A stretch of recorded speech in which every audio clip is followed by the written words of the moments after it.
Hello and welcome back to another MILSURP HQ podcast. I'm Tom, and of course I'm joined by the king of the sideburns, Kelly. What's up? Howdy everyone, good to be back. So today we're going to focus on a rifle that uses my favorite action, the Mauser action, of course.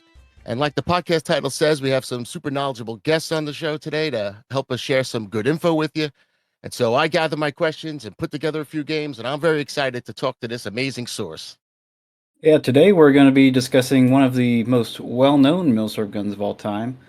Everyone's heard of it, but do they really know it? That's right, we're going to talk about the German K98k rifle. These excellent rifles are renowned worldwide as one of, if not the best, military bolt-action rifles. And after the end of World War II, millions made their way over here to the US and across the globe into the hands of collectors.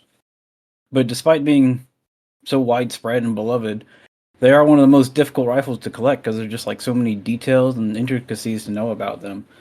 One could really spend years researching these rifles to really know all that there is, such as our distinguished guest today. That's right, I'm excited to bring you and to talk with the amazing sources, the authors of what is known as the book on K98s, Bruce Karem and Michael Steves. Howdy. Howdy. Thank you all for joining us. We're very excited to have y'all on. Glad to be here. Yep, glad to be here. Very exciting. So, the first thing we like to ask all of our guests is, what kind of collector are you? I think we might already know the answer to this because that's why you're here, but what kind of collector are you? Are you a pattern collector, so you collect a lot of the same rifles and try to get all the different little ones, different manufacturers, different stampings, things like that? Or are you more kind of a widespread collector where you like to get one of everything? Mike, you start. I am a pattern collector, but I also collect other than K98Ks. I have all kinds of rifles, but my main collection is 98Ks, and I have a lot of variations. Thank God, because I was saying if you didn't collect any of them, that would be strange.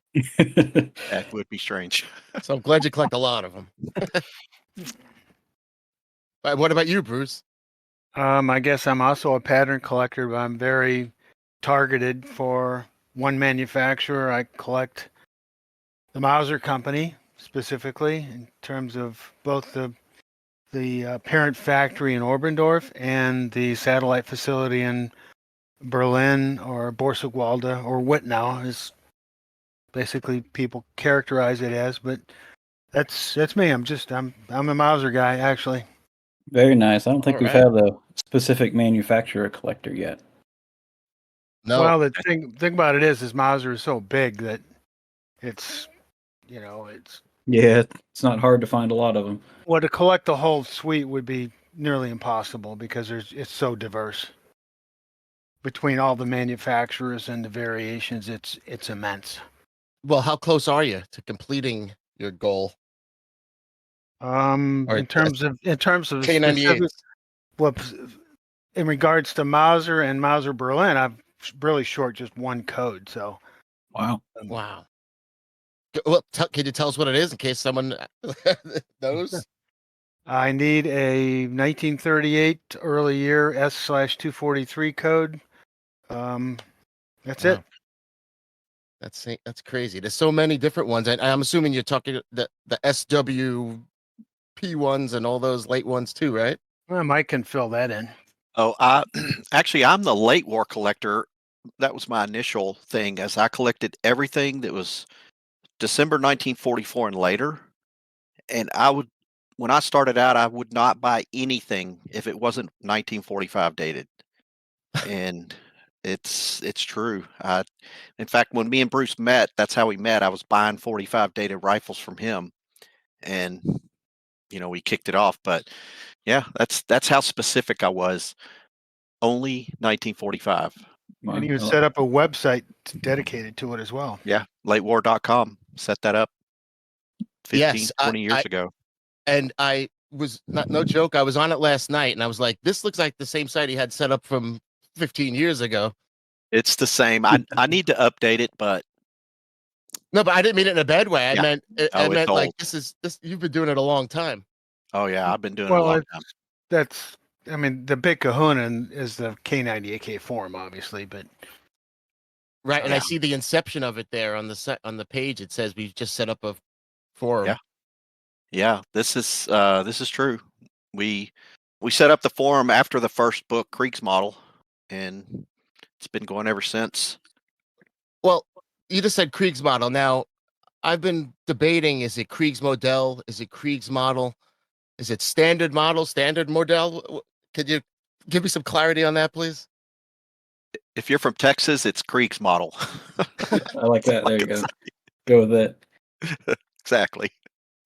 I don't know what the proper pronunciation is, honestly. I think if you were probably more Germanized, it would be Modell, but I think we all pretty much Kriegsmodel or standard model.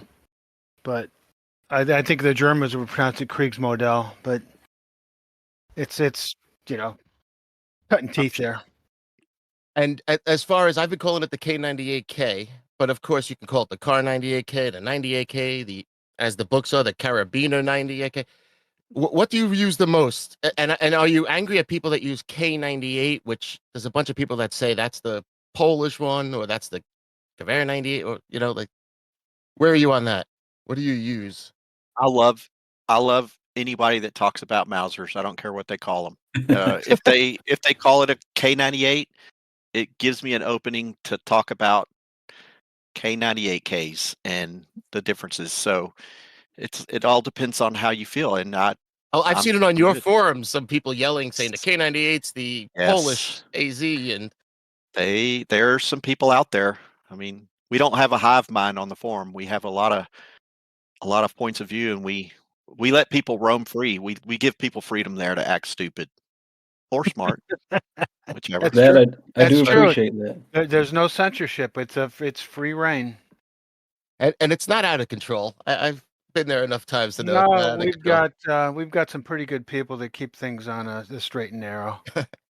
But I would, in my experience, I think most when you're at a show and stuff, I'm 98Ks. I mean, that's like Mhm. that's a generic term, 98Ks. Yeah, it's pretty much you hear all those, but if you say Car 98 or a 98K, people know what you're talking about. Yep. Actually, if somebody says Car 98, I would almost assume that was the World War One carbine rather than World War II rifle. True. But Yeah. Say we'd be wasting your talents if we didn't ask you, a lot of K98 questions and get your opinions and stuff. But first, we're very curious how you two got together and how you ended up writing 3 books, and most of all, how you got past that part where you say, "Hey, we should write a book." Yeah, you're right. How'd you move further than that? well, Because it's just hard to real do. quick, there's actually 2 more that we're going to be working on, so it'll end up being 5. Ooh, all right. Oh, hey, that was the spoiler for the what's next questions. Mike, why don't you That's lead great off? news. So originally, Bruce is from the pre-internet era as a collector. He's mostly at the end of the internet era, and I was the 1998 era and on, which that's the advent of the internet. So I was in there at the beginning, and I went to forums because that's what internet people do. And Bruce was a KCN member, but he migrated to forums because that's where the stuff was if you want to try to buy things. Yep. And we met on the forum somewhat, you don't really know anybody, just posting things. And in about 2006, I think, I decided that there was too many there was too much noise on internet forums to actually get anything done as far as like learn anything. So I created a Yahoo group that I brought all these people in that I thought, okay, this guy's smart, that guy's smart, this guy's smart, and this guy, he has a lot of stuff. And we had a fairly large group of people on a Yahoo group. It was an email group, and we actually started talking about writing a book as a group. And uh, And Me that and was at the Bruce, time that was on which rifle though? I know it's 98K. K98, but which Yeah, all of them 90, or the all of 40 them. 19? Well, Okay. now see, that was the thing. The initial discussion was, hey, we should take Backbone of the Wehrmacht, which is a decent book, and update it. And we were pretty much told someone had already attempted that, and Blake Stevens decided, no one's touching Backbone. That's the bread and butter of collector's grade. Yep. So we kind of we started kicking ideas around, and the group got smaller as people were less interested in writing a book, and we kind of came to a loggerhead where some people wanted to write a book on each manufacturer, like Steyr, Mauser, JP Sauer, Irma, and like most book projects, like you said, it just kind of fell apart. And That- but me and Bruce, that's a big undertaking at that point. yes, and that's what it is. It's a lot of work. Everybody wants to write a book, but Right. it's difficult. And we got down to the point where me and Bruce were, I was noticing in him that he's more driven. And then I found out he had already written a book. Y'all may not know that Oh, before the 98K books. no. Bruce? What was it? Yeah, I actually wrote a book on 8498 Bayonets, 1908 to 1933. That was my first project that actually was printed. Wow. And that was I in think I need that. we released it in February 2004, but most of the work was done in 2003. Okay, that was going to be Yeah. another one of our questions on accessories. Would be a good source for those. It sounds like you're the source already. Oh yeah. Well, when we started talking, and since I was a late war collector, I only collected 45 date, and I had a lot of really nice examples. Bruce had all the Mauser Oberndorf, and he's like, you know what? 1945 date guns are the most misunderstood because nothing is serial numbered. And Right. we decided together, hey, that's the book we're going to write. And And it was going to be called Kriegsmodel. Not Mhm. volume 3, just Kriegsmodel. yeah, we were only going to write one book. Yeah, one Just book. one. And that tells you how crazy the world of the K98 is with K98k. Let me just say, I didn't mean the other one. Is that the 1 year can take up a whole book. Yes. Oh yeah, actually less than a year, like 6 months. Yeah. Yeah, it's 6 Wow. months. And we left out the majority of information in that book. We didn't even cover everything Why is that? because a lot of it's too hard to research. There's no documents. There's nothing. It was basically a collector reference based on known examples and Well, and uh one thing Kelly and I were wondering was how did you get a lot of German information? Like, was it easy to get your hands on? You had to get based on the charts I've seen. You had to get your hands on a lot of factory we had a documents. secret weapon. Oh, Got a friend over We had a there. secret weapon. So we were just about to go to print with Kriegsmodel. We were in the final stages. And in order to get that book done properly, what we did is we sent chapters of the book to different people and who we considered experts in that, Mauser or Sauer or whoever. Well, there's no Sauer in 45. And one day out of the blue, Bruce gets an email from John Speed. oh, John Speed. Let me John give you Mauser some, book. let me give you some background on that. Actually, a good friend of mine is Bob Landis. He owns Ohio Ordnance, Ooh, okay. and he's a big one of the largest Mauser factory collectors in the country, and he's pretty good. He's on really good friends with John Speed, and I got John's contact through Bob when Mike and I were working, and I just kind of basically cold emailed him. And of course, I had Bob to back the project up saying, hey, these guys are serious. And I got an email, and then it just cascaded from there. And once John realized that we were serious guys and actually, we're going to actually accomplish something, and once we got to know him, the floodgates opened up. And the really ironic part about it is that actually also kind of caused us to do an update to Kriegsmodel when we reprinted. When we released Volume 1, we actually at the same time released an updated version of Kriegsmodel, and that's when we called that Volume 3. But it's and that's because John Speed, I know, has lots of German documents and gets his hands on a lot of things. well, he's So is that why you had to update? He's behind the collector grade, the Mauser trainers, the sporters, Mauser archive. He's got his, he's responsible for contributions to a bunch of other publications as well. And So it's then, like a lot of first-hand documentation and things like that. well, John Speed's got probably the largest personal archive of Mauser factory documentation in the world. Wow. The best way to find something is go to John and say, John, I need you to look for this. Look at like let's say you find a stamped trigger guard that's really odd. You say, John, tell me if you've seen anything like this. And he goes, and he'll go look, and he goes through the documents, pulls out a plate with a photo, and he scans it, sends it back, says, here you go. This is when that was made. It was, an experimental sheet metal trigger guard. And so he's got so much stuff. It's Wow. just, So he's a real good resource. he's a very good resource. Yeah. It sounds like the resource to have. It is. Well, when we finished Kriegsmodel, we were like, okay, good, we're done. This book is done. And Bruce and John were talking, and John goes, oh no, you're not done. You have much more to do. And Bruce calls me, he goes, Mike, looks like we're writing the rest of the story. And I'm like, what? Let me break that to my wife. Three books And it later. might be multiple books, yeah. Yeah. Yeah, we were adding it up. It's almost 2,000 pages between the 3 volumes.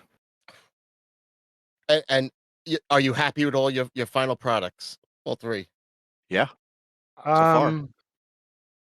Uh-oh. I'm well, Kriegsmodel / Volume 3 was our first project, and we learned a boatload in terms of both working on that project. And when we went into Volume 1, which is the next project, we basically looked at Kriegsmodel Volume 3 and said, you know what, this can be upgraded and we can improve it. So basically, Volume 1 and Volume 2 were a lot denser than Volume 3 of Kriegsmodel. So we decided to maximize every available page we had in terms of no wasted space, be as efficient as we can in presentation, just make sure all the information is as concise as we can so we can put more stuff in there. Yeah, that was going to be one of my questions of like, what did you learn, and like, what were some of the biggest takeaways? From an editing and a content standpoint, Michael will agree with me. I think you look at Kriegsmodel, look at Volume 1, they're a lot different. Very much. I mean, there's similarities, but when you open a Volume 1, it's like, holy shit, it's like, excuse my language, but yeah, it's just, you can tell that we learned a ton between jointly working on Volume 3 Kriegsmodel and then going into the next 2 volumes. Volume 2, I was looking at last night and thinking to myself, I love the use of the bold text for certain parts, the use of the space. I was even thinking you have sometimes 3-4 pictures on a page, and the amount of documents you've put in here is amazing. I think we've got a really good balance between historical material and historical material, images, and actual text. And let me say, I kept thinking I was pulling double pages every time I turned a page. That's how nice the pages are, man. Bruce, you can tell them a little bit about. We actually were in complete control of every aspect of the book. We literally did everything ourselves, including Bruce choosing the paper. Well, basically, great job. We actually had an agreement with Schiffer, and once I saw the contract, I just said, no, we're not doing this, because Schiffer wanted to basically own the whole project, and I said, no, we're not doing that.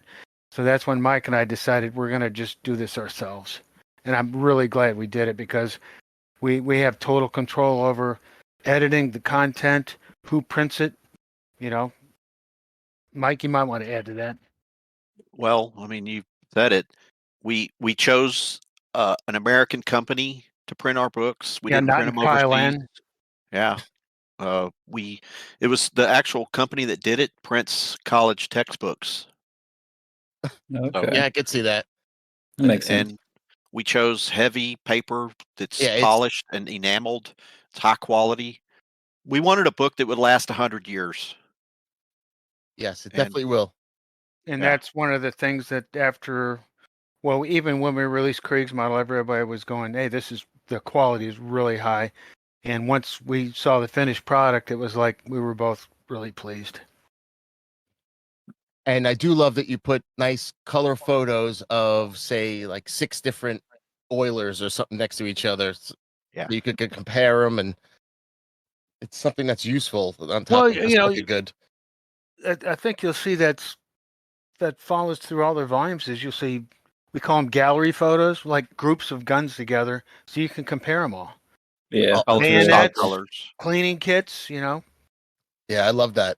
I've seen a million K98s, and when I look there, I stop. I have to go through each one and see, okay, this changed. This is different. The stamp Well, band.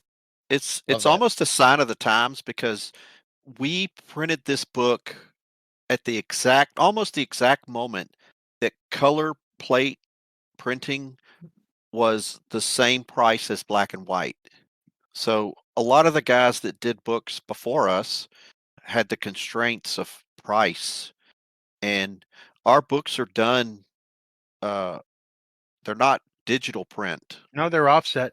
they're offset print, which is even more expensive. But it's really not when you do a large volume. So it And it was. looks better for the close-ups and all that. Mhm. The way you did it looks great. Well, they're actually running an offset press, and they're Smythe sewn too, and case bound. So Well, it's as good as you can get. So, Bruce, you're speaking about the photography and the quality of it. Bruce actually spent a lot of time developing our photography style. He did all that. I would just copy it, and he had it down to a science where we would actually send cameras and lighting to someone for them to set up and take their own photos, and then send everything back. It was quite the. For all the pictures and everything, was that all like stuff that you owned, or you went and like visited and saw, or did you like collect from Oh, different sources? it was a massive effort on multiple fronts to accumulate the images for everything in the books. Multiple collections. Sure, Mike and I have a lot of the guns, but there was people that actually, let me give a shout out to Bob Jensen because his collection is primarily pictured in Backbone. And I had talked to Bob numerous times on the phone, and I asked him if I could come down and shoot some of his collection for Volume 1. And so I ended up spending 3 days staying at his house, not even met him personally. So him and his wife fed me, and I, went down to his basement for 2.5 days and just set up a little, ad lib photo studio and shot a lot of the guns, a lot of the rifles in Volume 1 that were in his collection. It was amazing. The people were, different Bud Pierce, Robert Jensen, just different collectors. Yeah, I had. Open their whole collection to us. And even Mike, you can mention some of the guys down in Texas and Louisiana. I had the same thing. I drove to people's homes and they put me up for the weekend.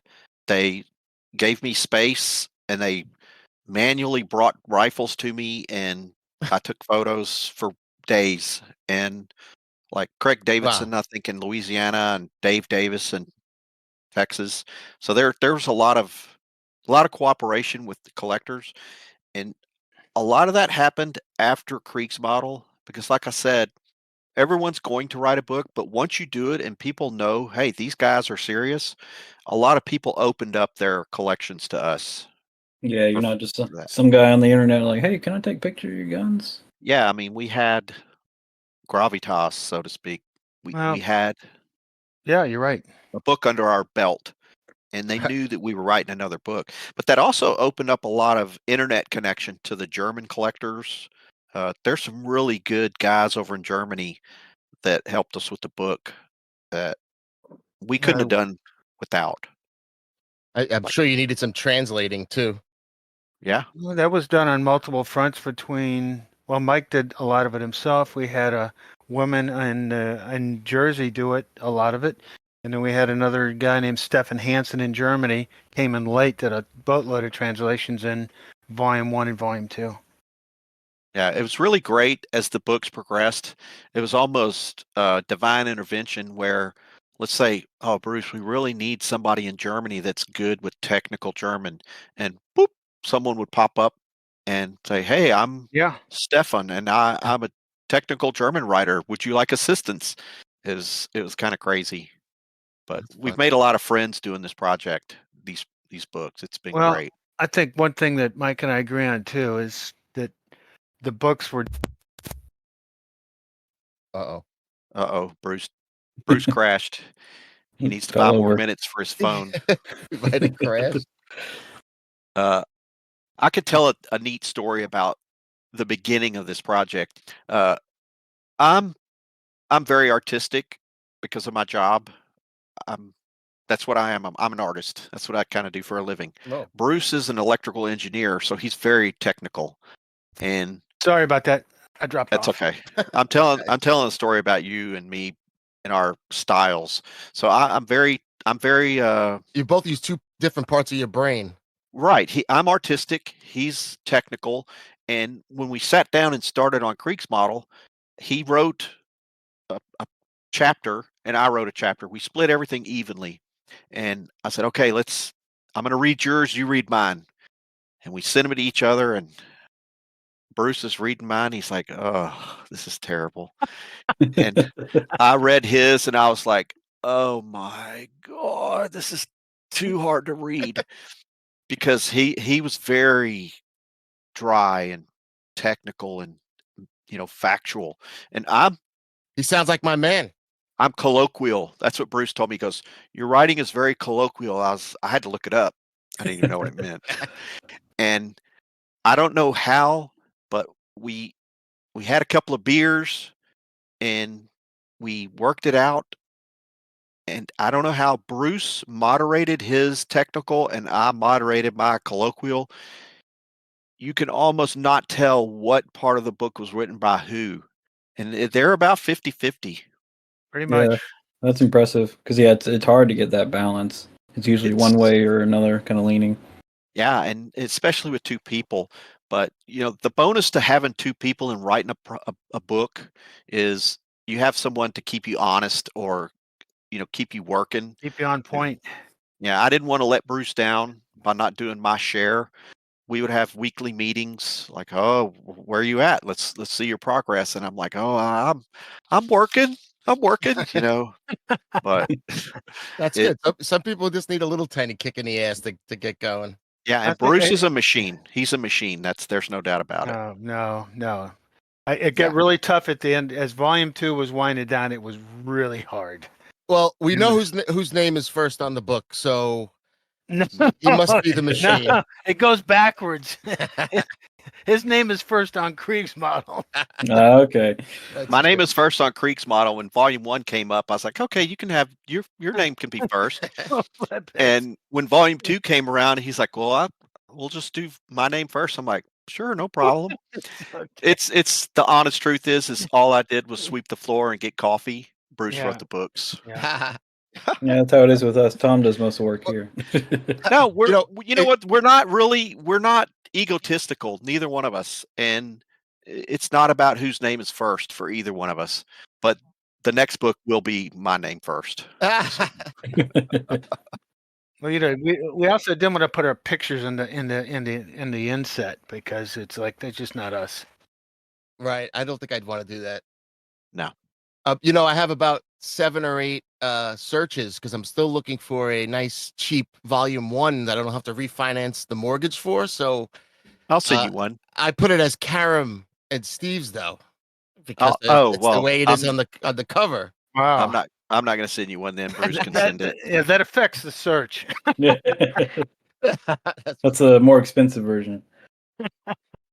Maybe someone's desperate that they need to sell their books. Actually, at They the become last a show of commodity.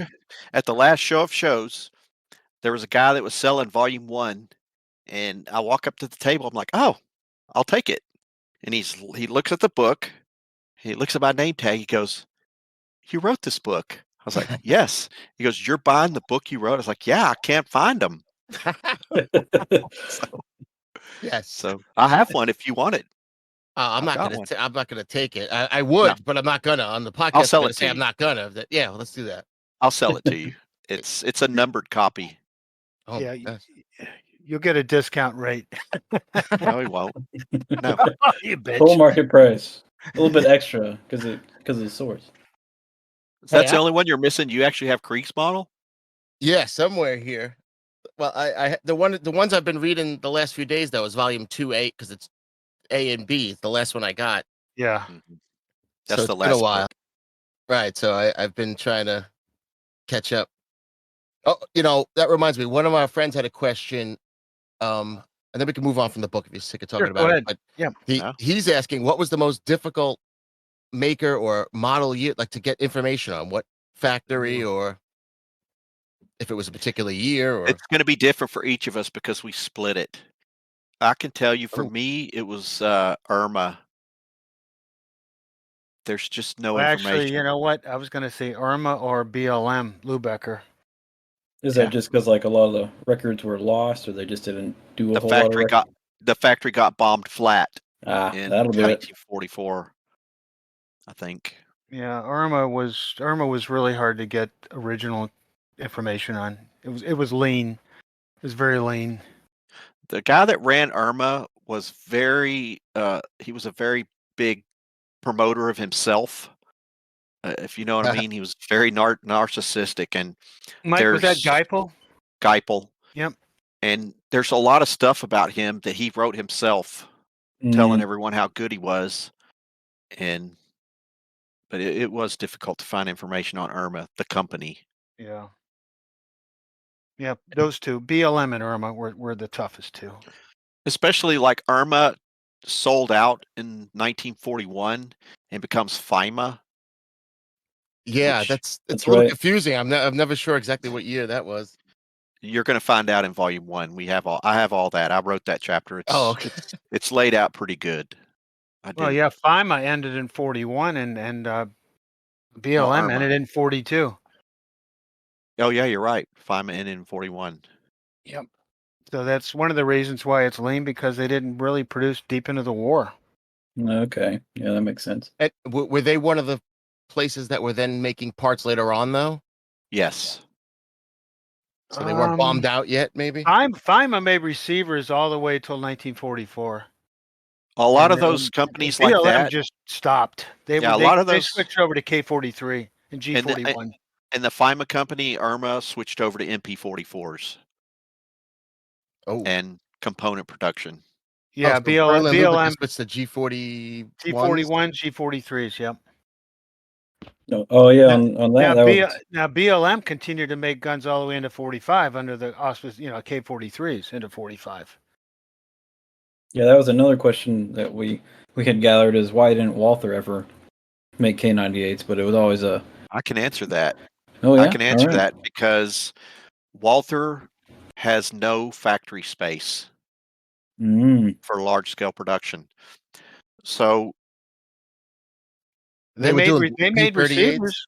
yes. So, Walther made two of the most expensive parts for the K98K, the receiver and the rear sight assemblies. The stock is the most expensive part to make. But what happened was in World War I, there was a consortium of makers in the Sewell region that got together to build Gewehr 98s. And after the war, they all start making, adding machines and bicycles and, non-military things. And when World War II was ramping up, uh, Fritz Walther was a huge Nazi. And he had a lot of connections. And he went to the German military and says, "Hey, we want to make guns again." And I mean, I never found documents to prove this, but it's pretty clear that Walther put together the contract to make 98Ks again, and they did the same thing as World War One. J.P. Sauer assembled guns. Heinel made stocks. Walther made receivers and sights. other smaller companies made all the other, minor parts. But the reason Walther never made 98Ks is because they didn't need to. They were making money.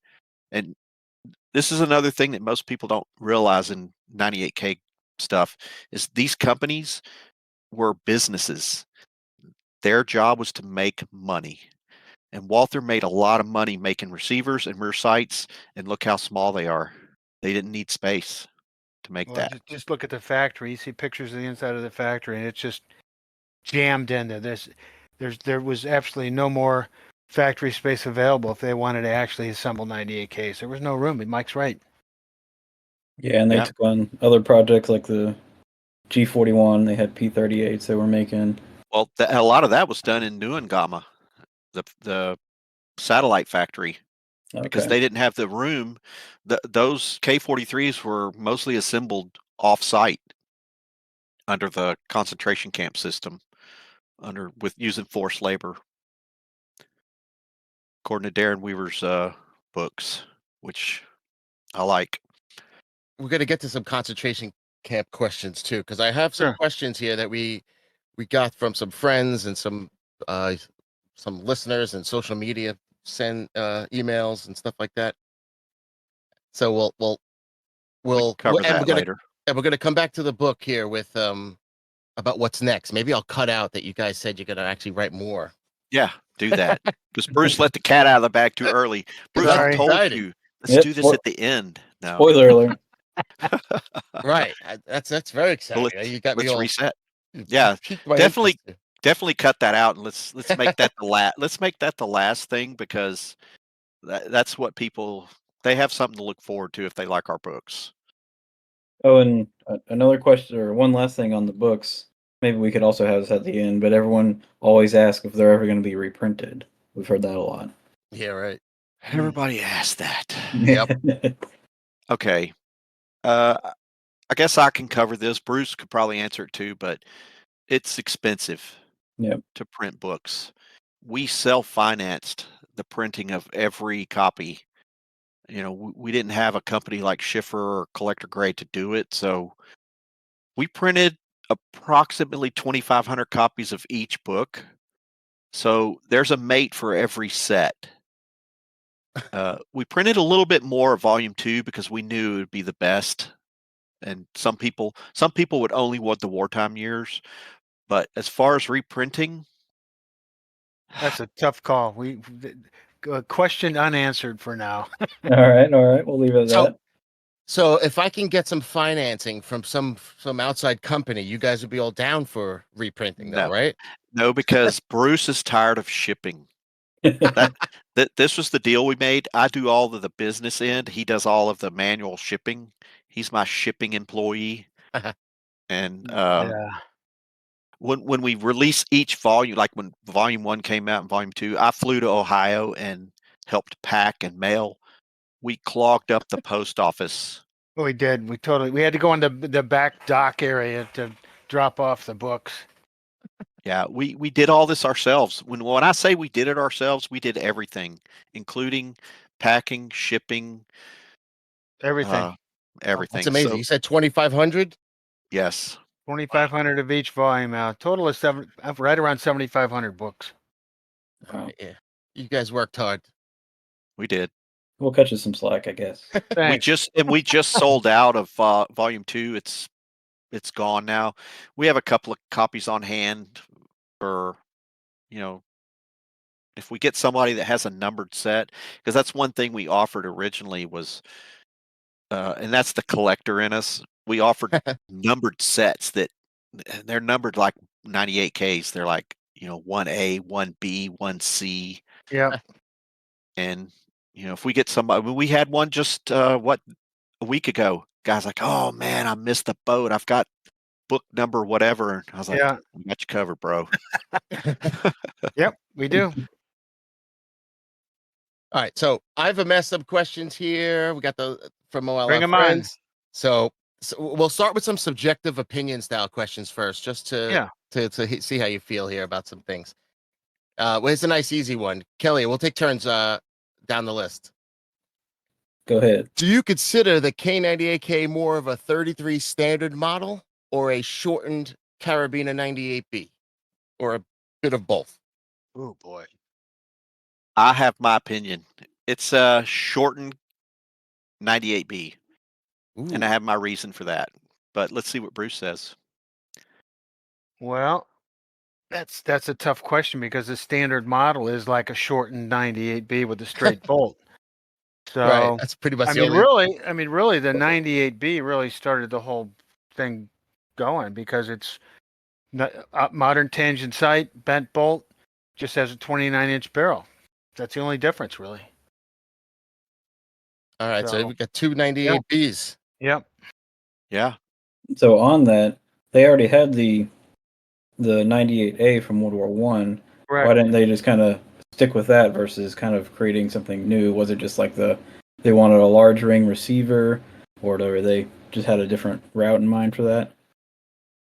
What's really ironic is that Mauser had a tangent sight version of the Gewehr 98 before World War One, and there's a whole backtrack on why they ended up with the longest sight.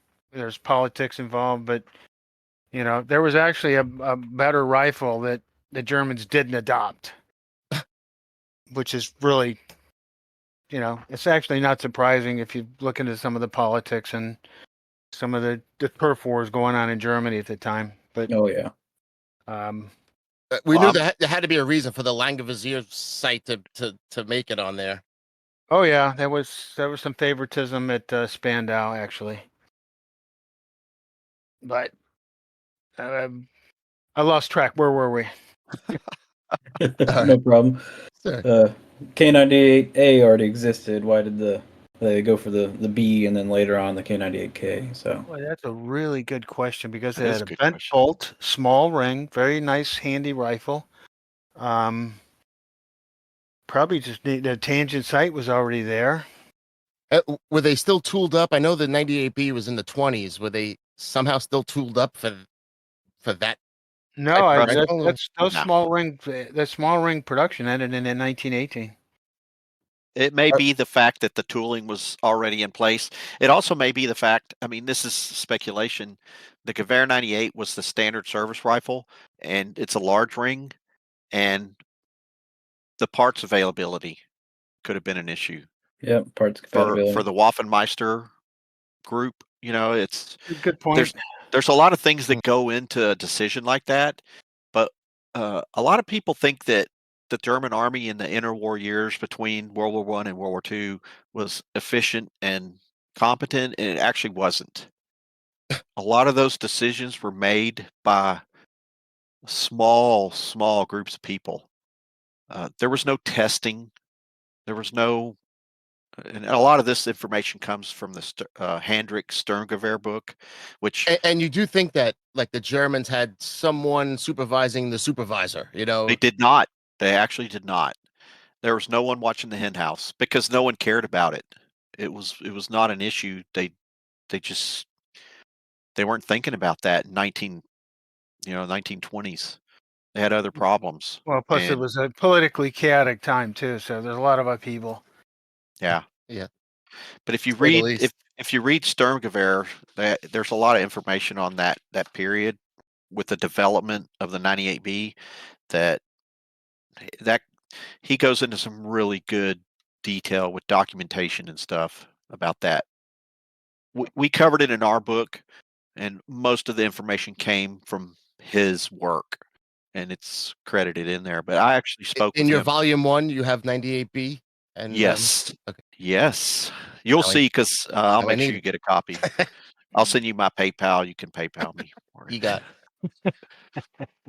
All right, but maybe not after I ask this next question here. This is the number one question asked, so I have to ask it. I reworded it a little bit, but everyone wants to know what factories were making the highest quality K98Ks at the start of the war. So say 39. You have That's 8. subjective though. It Yeah, is, but in your opinion, I'd say this is Mauser, the Mauser subjective Oberndorf. section. I say Mauser Oberndorf. They had the best. And I think I know Bruce is going to say that as well. Let's hear him say it. That's all he collects. You know what though? I've seen rifles by all the manufacturers, and it's a tough call. I mean, sure, the Mauser quality was high, but there was a lot of the other manufacturers had equally high quality too. I don't know if I can answer that. I mean, they were all good. Very diplomatic of you, Bruce. Yeah. That Very is. diplomatic. I'll I'll say say Mauser. Actually, I collect Mauser, but I've got a really high opinion of the BLM product in the mid to late 30s. is Now there go to the late war years and let's ask that question about the late war years. Oh, that's easy. No, Well, it's well, when not the easy. Germans are down to serializing the screws, they were really putting out a good product at that time. Yes. Well, I mean, Mike, you can elaborate on the Czech factories. They were really high quality So during the that's war. at the end. That's at the end of the war. He's talking about Yeah. the early war guns, Yeah. you know, with the numbered screws and the Right. insanity of lock screws with inspections on them. Oh, that's very very German. I would say Mauser. Generally, Mauser had the best quality because, believe it or not, Mauser measured themselves against everyone else. They did. I Yeah, believe they it. did. They actually brought in data on competitors, and compared, their data They against the competition. they brought rifles in. They brought rifles Wow. into the factory and tested them. And that's why I talk about the late war years. You know, everybody knows that the late war guns are just terrible. And since I'm Mr. Late War, I'm bringing this conversation to late war. So in 1944, in order to Albert Speer had this system where each factory had to tell you how many guns shot a perfect score on their first shooting, how many had to be repaired. They called it Anschuss, and Mauser and the Czech factories had similar results in 1944. And the Mauser factory ordered the Czechs to send them a bulk of rifles with the same ammunition that they were shooting so that they could do the test themselves. And the Czech factory guns actually met the expectations. And these are just random, guns off the assembly line. So Mauser actually could not believe that this Czech factory was making guns as high quality as them Yep, they in were. 1944, but they Yep. were. They're way underrated. Steyr was the worst. Wow. I was going to say next, who would be the worst? Steyr? Steyr. Yeah, absolutely. Wow. About- The worst. Anything stand out for bad during the early war years? For not quite as high quality? No. Even Steyr's quality early was kind of sloppy. Right. If you take a 660 1940 or a B&Z 41, quality's not bad, but you compare that to a Mauser gun, it's just light and day. The fit and finish, the metal finish, just the surface finish, degree of fit, it's just Mauser Wow. quality was way higher than Steyr at that time. I'd say Steyr was the worst throughout the war, and Mauser was the highest throughout the war. If you had to pick one who had the best and one who had the worst, my opinion would be Mauser best, Steyr worst. Wow. I didn't think you guys would have a worst. I thought you'd be trying See, to you don't know. toe the line. Yeah, We're you heard regular it. guys. We drink beer. We talk crap to each other. You know, You heard it here, folks. you heard it here. We're very open to meeting people. Like when we go to the show of shows, hey, come talk to us. We love new people because there's new perspectives. I like it. Even guys that just started. I mean, it's great. Yeah, there's a lot that just started now during the pandemic. I noticed a lot more collectors on the scene, newbies. Yeah, and Mm. I like them. I mean, I'm actually jealous. I had a guy on our forum. He posted it was an absolute a garbage pile.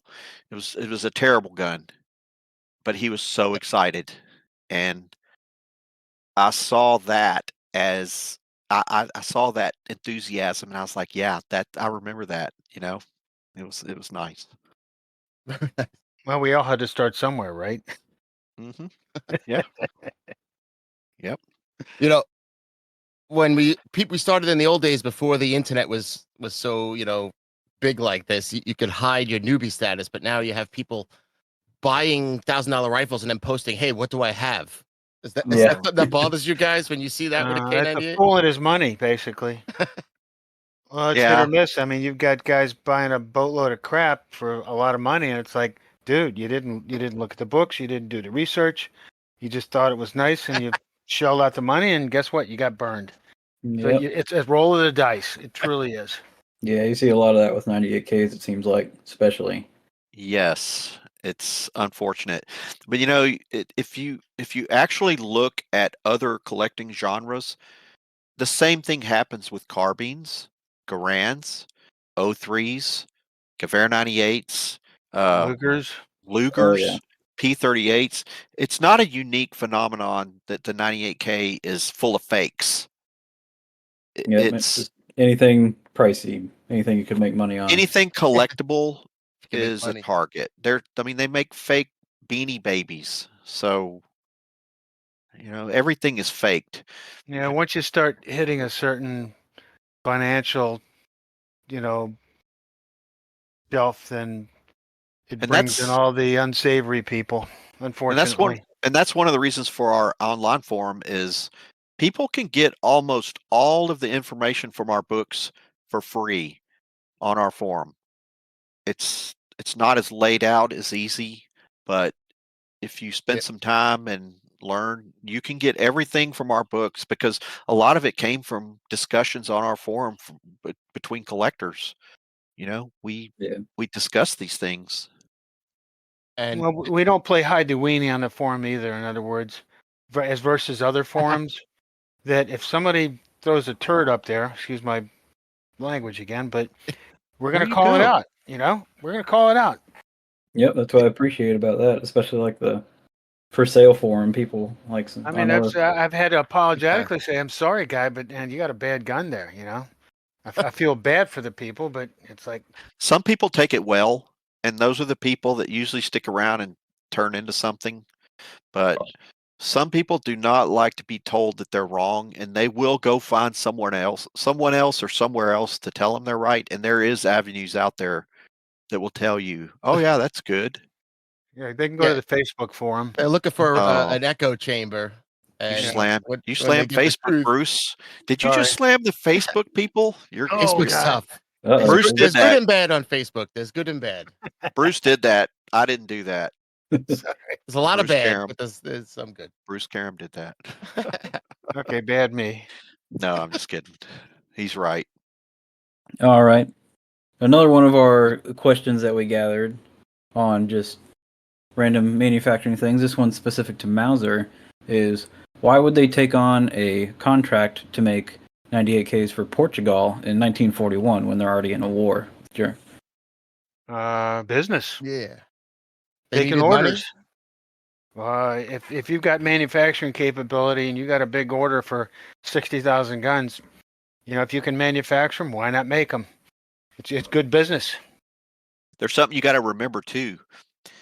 In 1941, the German military slowed orders at the beginning of 41 because they thought that the Russian campaign was going to fold like a cheap suit and they wouldn't need a bunch of arms. So Wow. I'm sure that may play a part in this decision of Mauser because if you look at the very first Portuguese contract, they're straight Mauser, German accepted guns. Yeah, they're gorgeous.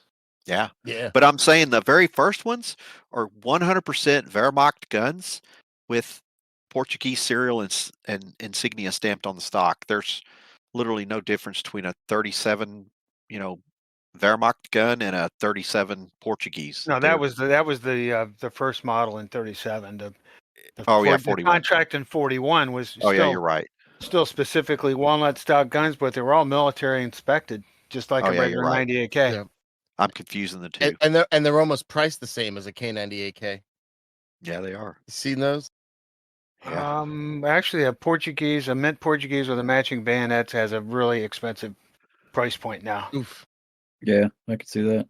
And I don't see him much. I'm always watching. I'll take a look at every Mauser, even if I'm not going to buy it. But They used to be pretty common, but they've really dried up. But as Mike said, they get into late 41 and early 42, and it's called the rifle crisis. Basically the Russian campaign, they got bogged down and they figured this ain't going very good. And so all of a sudden they're short armaments production. So it's called the rifle crisis in 1942. and they took these rifles, a lot of them, right? The 41 Well, the Portugal rifles. contract prematurely ended, and about 20,000 guns got diverted back to Army Yeah. use. Wow. 20,000. There's also Portuguese actually reneged on part of the contract, so it's a combination of diversion to the Wehrmacht and then the Portugal's basically reneging on non-payment on part of the contract.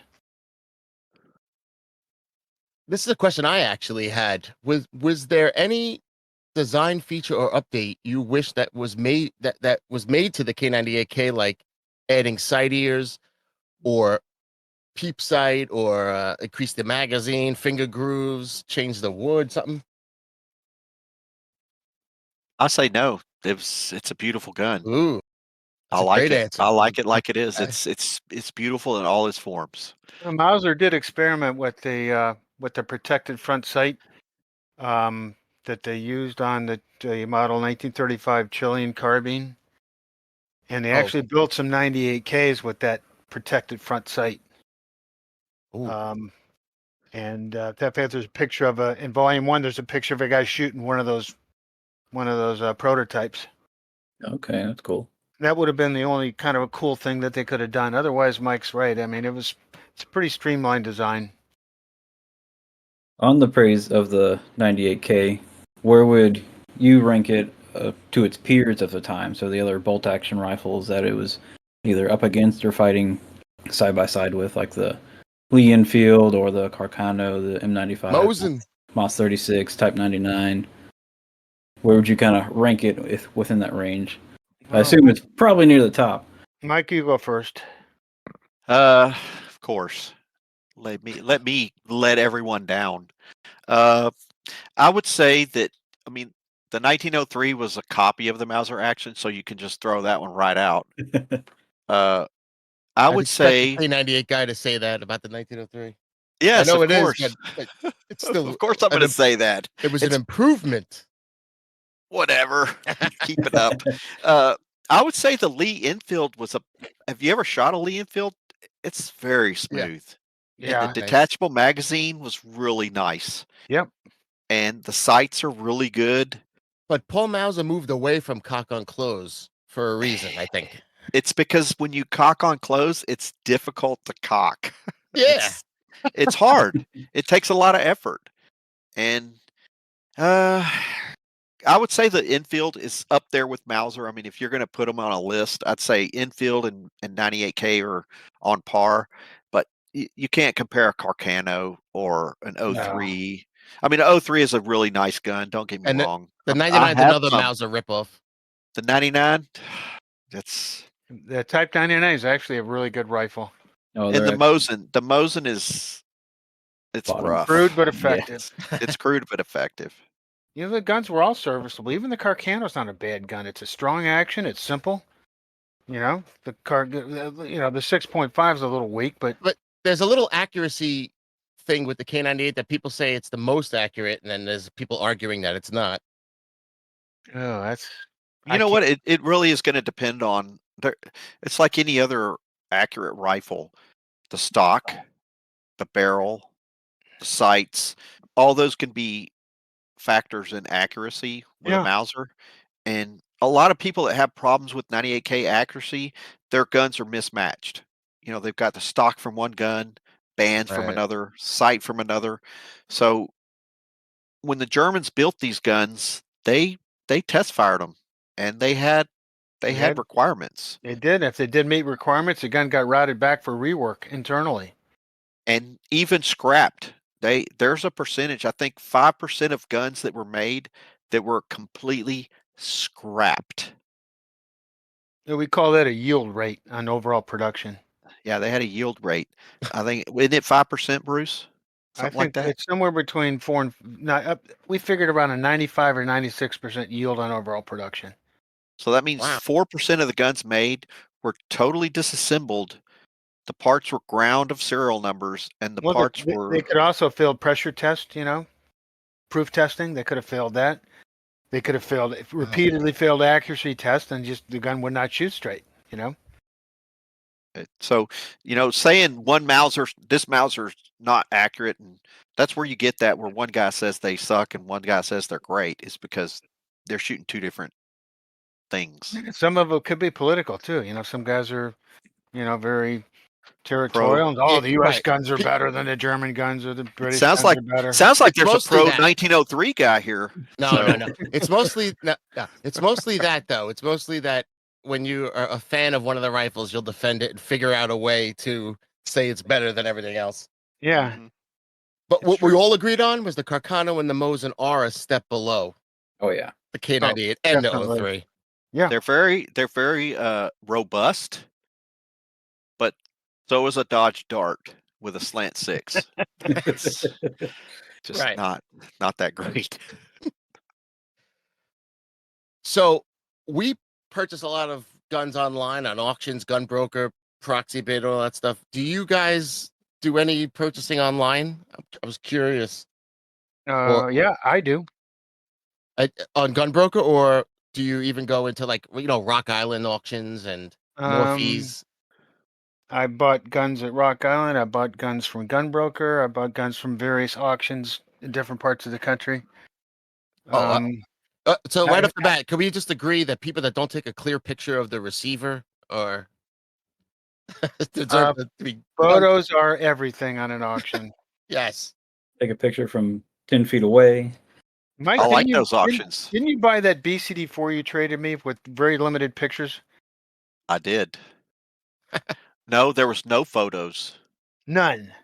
Wow. None. Whoa. Are you talking about the machine gun barrel gun? No, the one you traded me for the B&Z, remember? N block, BCD4.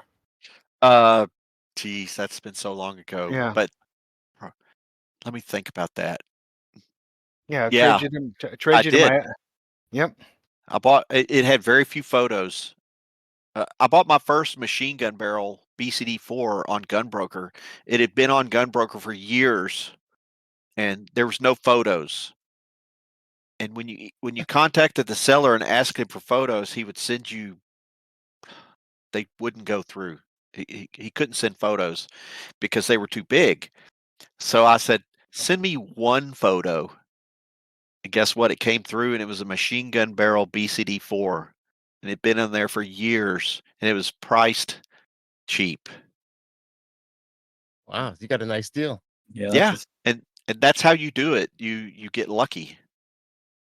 Actually, I got an SS rifle that Mike is in Mike's collection now for a song and a dance at an auction out of California about 3 years ago, two or 3 years ago, for Yeah. like 25% of what it was worth. So have you had any bad luck where somebody you got something and it wasn't what was advertised or Well, I've gotten a few anything like stinkers. that? Oh yeah, Yes. I've gotten a few stinkers. Nothing. I've been bit too bad, but I've gotten bit. Yeah, I bought a rifle from Rock Island, and it was advertised a certain way, and they even used pages from my book to advertise the rifle. And I got the rifle, and it was completely bad. And I contacted them like, "Well, we put pictures." I was like, "Yes, you also put pictures of my book, and it ain't like that." And they're like, "Oh, we'll take it back." So I got my money back on that one. When you say that, hey, you used my pictures, Yeah. so Yeah, That's my a photos. lot of people do that. They pull pictures. Oh, it's in the book. It's like, thank you. Yeah, we do see auctions online where people will post pages of our book, and the gun is completely bogus. Yeah, I've And seen just photos of your book as like the last photo in Yeah. the listing. yeah, It's and just and weird. the gun's bad, and they're using our book to sell a gun. So All right, we can't it's- control it. we can't control it. Yeah. So So have you noticed any pattern with the German K98s versus Russian captures. I've noticed Russian captures getting higher up and like Yeah, post-war, and ones that were usually the cheaper versions are catching up now to the I, K98. I totally have.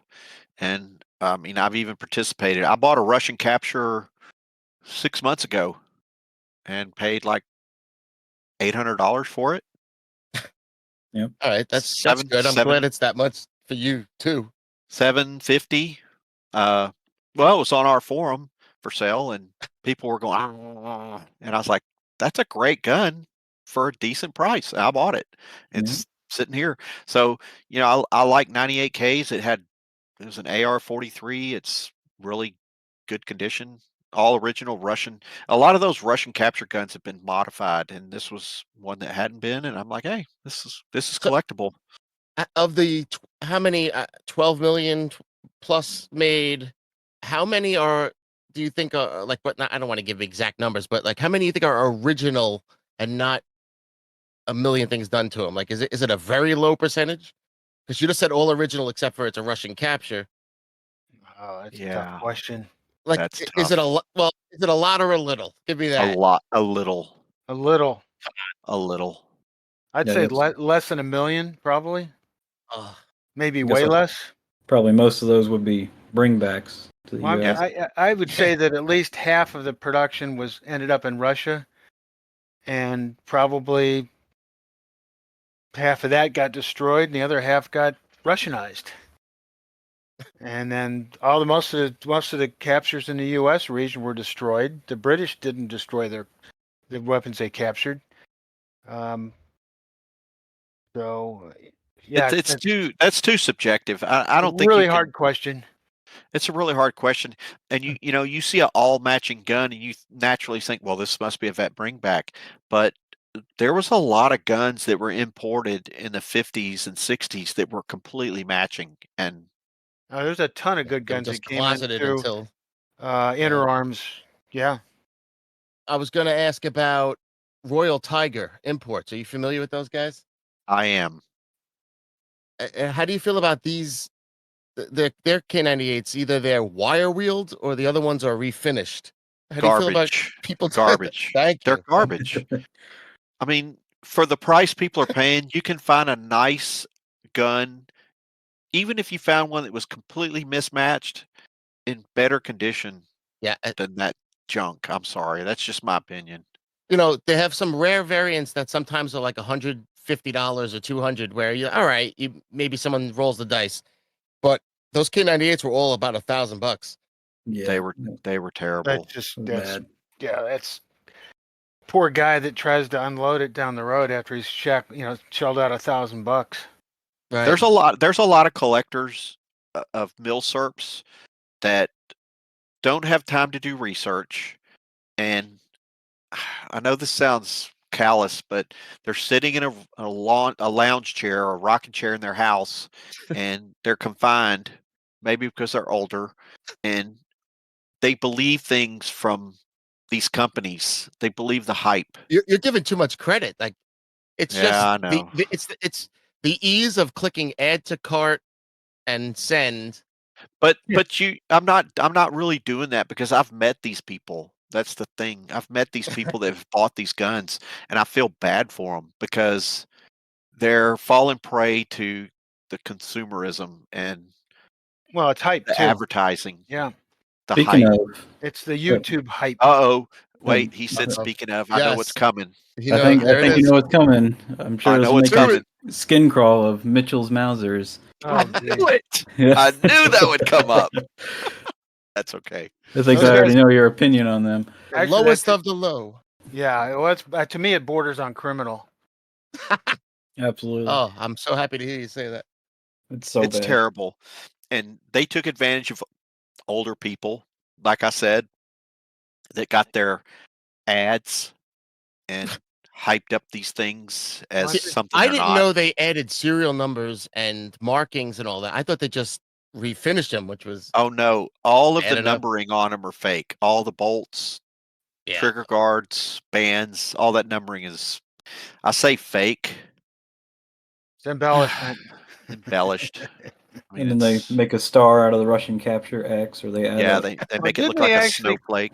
didn't they actually claim in their ads that they were refurbished in European arsenals? That bullshit. Yugoslavia. Yeah. Yeah, good that's right. grief. Yeah, sure. Look, it boils down to this. A lot of those guns, first of all, they've got a bright steel bolt, which the 98K never had. And all the numbering on those is redone, to be generous. I mean, the It's Waffenants are redone, right? Everything is. no, I don't No? think they stamp Waffenops on them. They I thought left they the old did. ones. Well, they may have. I'm not sure about that. I But thought I saw a complaint, but all right, cereals are bad enough though. Yeah. it's if somebody's going to buy a 98K and it says Mitchell's, $400 is a shooter. Great gun. They're great for shooters. If you just want a shooter Yeah, and you but can use the Mitchell, Oh, some of those guns are selling for over $1,000. The presentation grade, good grief. Yeah, with that's the ridiculous. made up certificate of And the authenticity. case, and oh my god, yeah. But now, you can't throw Mitchell's under the bus completely because they brought some really good Yugo AKs in. The M48s they brought in are great guns. Did they So turn them into anything else? no, they're Oh. straight. The Mitchell Yugo AKs are really good guns. There's some good ones. And the Yugo M48s and M48Bs, great guns. If you want a good shooter, I mean, Mitchell brought some really good guns in. It's the 98Ks. They took I'm advantage of people, and it's a shame, Yeah, yeah. in my opinion. My I'll lawyer told me to say that. pass on. Yeah. So I guess we have one more quick opinion question for like a newer collector on a budget. Is it worthwhile to try and get a Sporter K98 that has not had the metal altered and like try and restore what some people would call like find a new stock and furniture and all the small parts or bring it back to military configuration, or just kind of skip that step and save up your money? No. I think for almost the same price, you can get a bolt mismatch. Well, I kind of disagree with Bruce on this. I say yes, do it, because you learn a lot about 98Ks by rebuilding one. It forces you to study Waffenops. It forces you to study stock configurations, and it could turn you into a good collector. I like But that answer. Yeah, he has a good point. but Bruce is right that a lot of times the money you spend restoring a gun, you could just save the money up and buy a bolt mismatch. But me as a collector and where I came from, I rebuilt a lot of guns from scratch, and I learned a lot, and it almost drove me insane, which caused me to be the person I am today. So, Very nice. So and wrote a book. in your Wrote a book about it. collection, both of your collections though, are they majority matching or not matching? Matching. 98% match, 99% matching. I'd expect that of you guys. I'm 98% on the low match. percentage. I won't say my percentage, but I'm on the lower. I accept But that's fine. mismatch deals to get examples. I actually do that too. So my matching percentage is actually probably lower because I accept certain, transgressions against Mauser, lore to Yeah. get an example. I'll do that. But I don't do sanded stocks. I don't do that. Right. Yeah, Shouldn't have to. No sanded stocks. Don't accept that. Okay, boys and girls, it's time again for America's favorite game show, MILSURP Trivia. It is America's favorite. I'm going to present you with 5 K98K related questions, and as always, it's just a fun way to present some information to you guys. So we won't keep score, and we'll just yell out the answers. I doubt I'm going to stump you guys, but if you want to poll the audience or something, maybe we could do that. I don't know. So here we go. We have 5 questions. Question 1. The only all-letter code used by a K98K manufacturer that actually represented the initials of the factory and was not one of the secret codes. And then, BSW.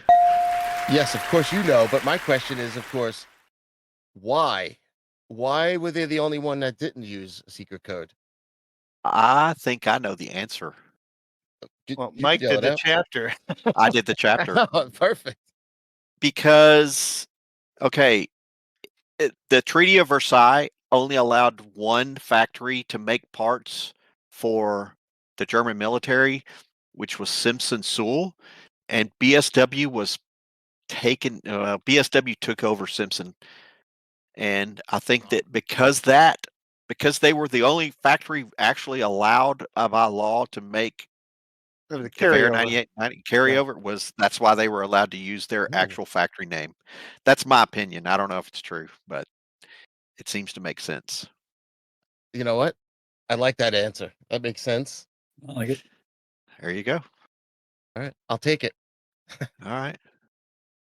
Through most of World War II, all German soldiers that carried a firearm were issued a Reinigungsgerät 34, which your book actually has numerous photos and I think 6 pages of information on these. What was the RG-34? Cleaning kit. Correct, with all this stuff. This seems like a lot of stuff. Did this go till the end of the war? Because Actually, I Mike saw is your cleaning 45. kit expert. Oh, I have a sickness. He's And the Another only thing thing to that collect. the only thing that will solve it is more cleaning kits. Well, when I saw your photos, I was like, he's so into these kits right now. He Oh, took multiple angles of the same. It's awesome. it's me. I'm sick. I'm sick with it. But yes, in your photo, all of those components were in the cleaning kit until the very end of the war. I would have thought for sure by the end they just said, "All right, stop the kit." Nope. Nope. I've got cleaning kits from the last days of World War II, and they have all of those components that you show in that photo. Because in this photo, you have an oiler, a chamber cleaning brush to the left, the one with the spot in the middle. No, the one on the far left. This is a bigger brush. Was actually the one on the left is for the bore, and the one in the middle is the chamber, and then the chain at the top, which were also useful for the MP44, which was the 98K's replacement. That makes sense. So the cleaning kits were made for MP44s as well. Wow, so And they made a lot of kits then. Millions, millions. Don't start collecting them. Trust me, not worth it.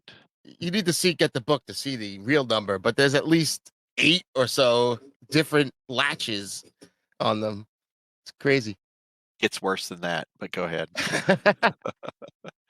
All right, we talked about this before, but this manufacturer was also a major supplier of receivers to JP Sauer, and theirs can be identified easily by their use of this Gothic font for their Mod 98 receiver markings. And our question was, why did they go so crazy?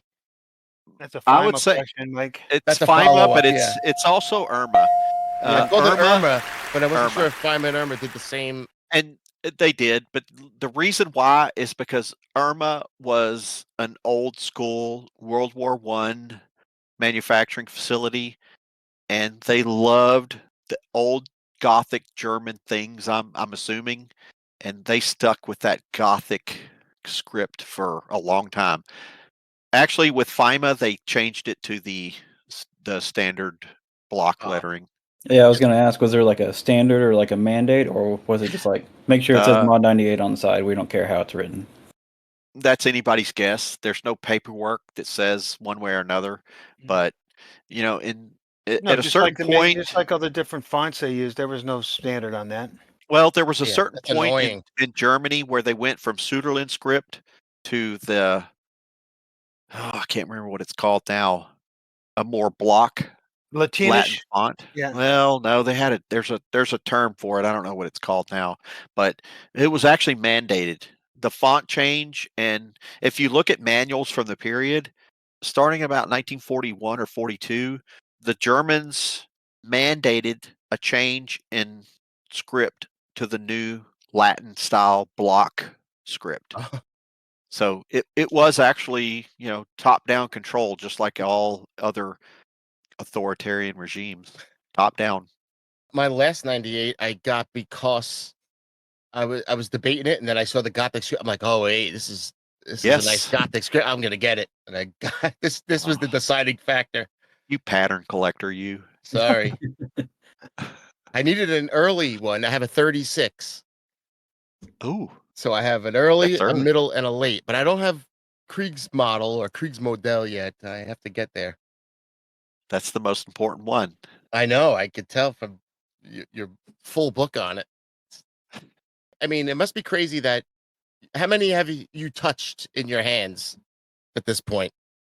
Uh, It's got to be hundreds at this point. I Huh? don't know if I want to admit this. I could tell you BNZ 45s. Let's just go BNZ 45s. I've probably owned 50 and touched hundreds Yeah. Wow. just from, going to gun shows because that's what I focused on. I say 50. I probably didn't own 50, probably 40, Oh, okay, just 40. Yeah. but I didn't keep them Of all. 1 year, one model. I'm a one guy. I can collect one of everything. I don't collect duplicates. Yeah. So. But my problem is I go to upgrade, but then I end up having 2 of everything. Nothing You wrong should with sell that. No, you should sell your upgrade. Don't ever keep it. I have to. Nope, you should sell it. All right, I'll do it. You know what? You told me, I'll do it now. I'll tell you why. I could tell you why to sell, but let's answer the podcast trivia. All right, here we go. The Scheisbecker, which is was introduced in World War II, but was based on a design from World War I and could be used with a number of other weapons chambered for 8mm Mauser, like the K98A, 9840, or even the FG42. Bruce? I don't know. A grenade launcher. Okay, Who I knew he had the didn't know. grenade launcher chapter? That was me. Mike. Makes sense. I was a reenactor for a while, so Like, I don't see these I much. shouldn't have said that. I look at auctions just to see what's high end. I don't see anyone selling any of these. Are they around still? They're pretty rare for some reason. Somewhere I read Yeah. they made $1 million plus or something. They had to have. Yeah, But I'm sure they had millions, but you almost never see them. They go for pretty good money. Scheisbecker. It's Scheisbecker. Did you say Scheisbecker? I said Yeah. I'm sorry. Scheisbecker's a completely different thing, just so you know. Now, You know- if it would have been a Gewehr Granat Gerat, then I would have known what it was. But Yes. Scheisbecker. Oh, your My audience Austrian might friend's like gonna this. be upset. Okay, the word Scheisbecker. Do you see how it's SCHIE? Yeah, that In threw the me German off. language, IE pronounce the E. If it's EI, you pronounce the I. Well, Scheisse and Schieße are two different things, but that's all I'll say. They're I very know different. Shiza, of course. So if you see But what's a Sheezer? Schieß is shoot. Oh, like a parachute. No, shoot like firing a like gun. fire. Oh, Fire, like firing. Becker is probably thrower. I don't know. I don't speak German. I use a lot of online translators, but I do understand pronunciation, and I get it wrong sometimes, and I get corrected by the German members of our forum when I type Kriegsmodel instead of Kriegsmodel. right. Kriegsmodells. They do not like it. I think they know what you mean. No, they know what I mean, but they make sure to correct me. All right. Trivia number 5, last one. Here we go. So far, you guys, I'm surprised you got them all. Early in the war, thousands of K98ks were purchased by this country and were updated with a muzzle brake and Oh. rechambered for the country's 8x63mm round for use as anti-tank rifles.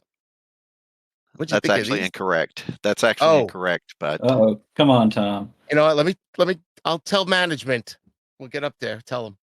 all Taking right. us out of your- Bruce, taking us out of I'm your going to let you paycheck. handle this because you've bought and sold these guns. Actually, I Whoa, have Swedish correct, Sweden. But wait, you Yeah. have these? Gewehr M40. Yeah, I've had them. Yes. They're not anti-tank rifles. Oh, what was it?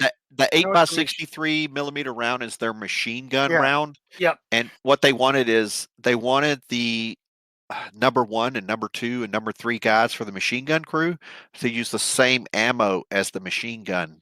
So they converted them to the same round, so So that where they did would have, the same ammunition between all the Yeah. guys. You know So what's where did amazing that? is the interesting thing about these guns is they're either rode hard and reworked as they come out of Israel, or they're brand new. There's no in between on these guns. And you had 8x63 ammo to shoot these? No, I just I've actually had two of these, and I passed them on because they weren't Mauser, but yeah, even the ammo's tough to get. Yeah, I can imagine.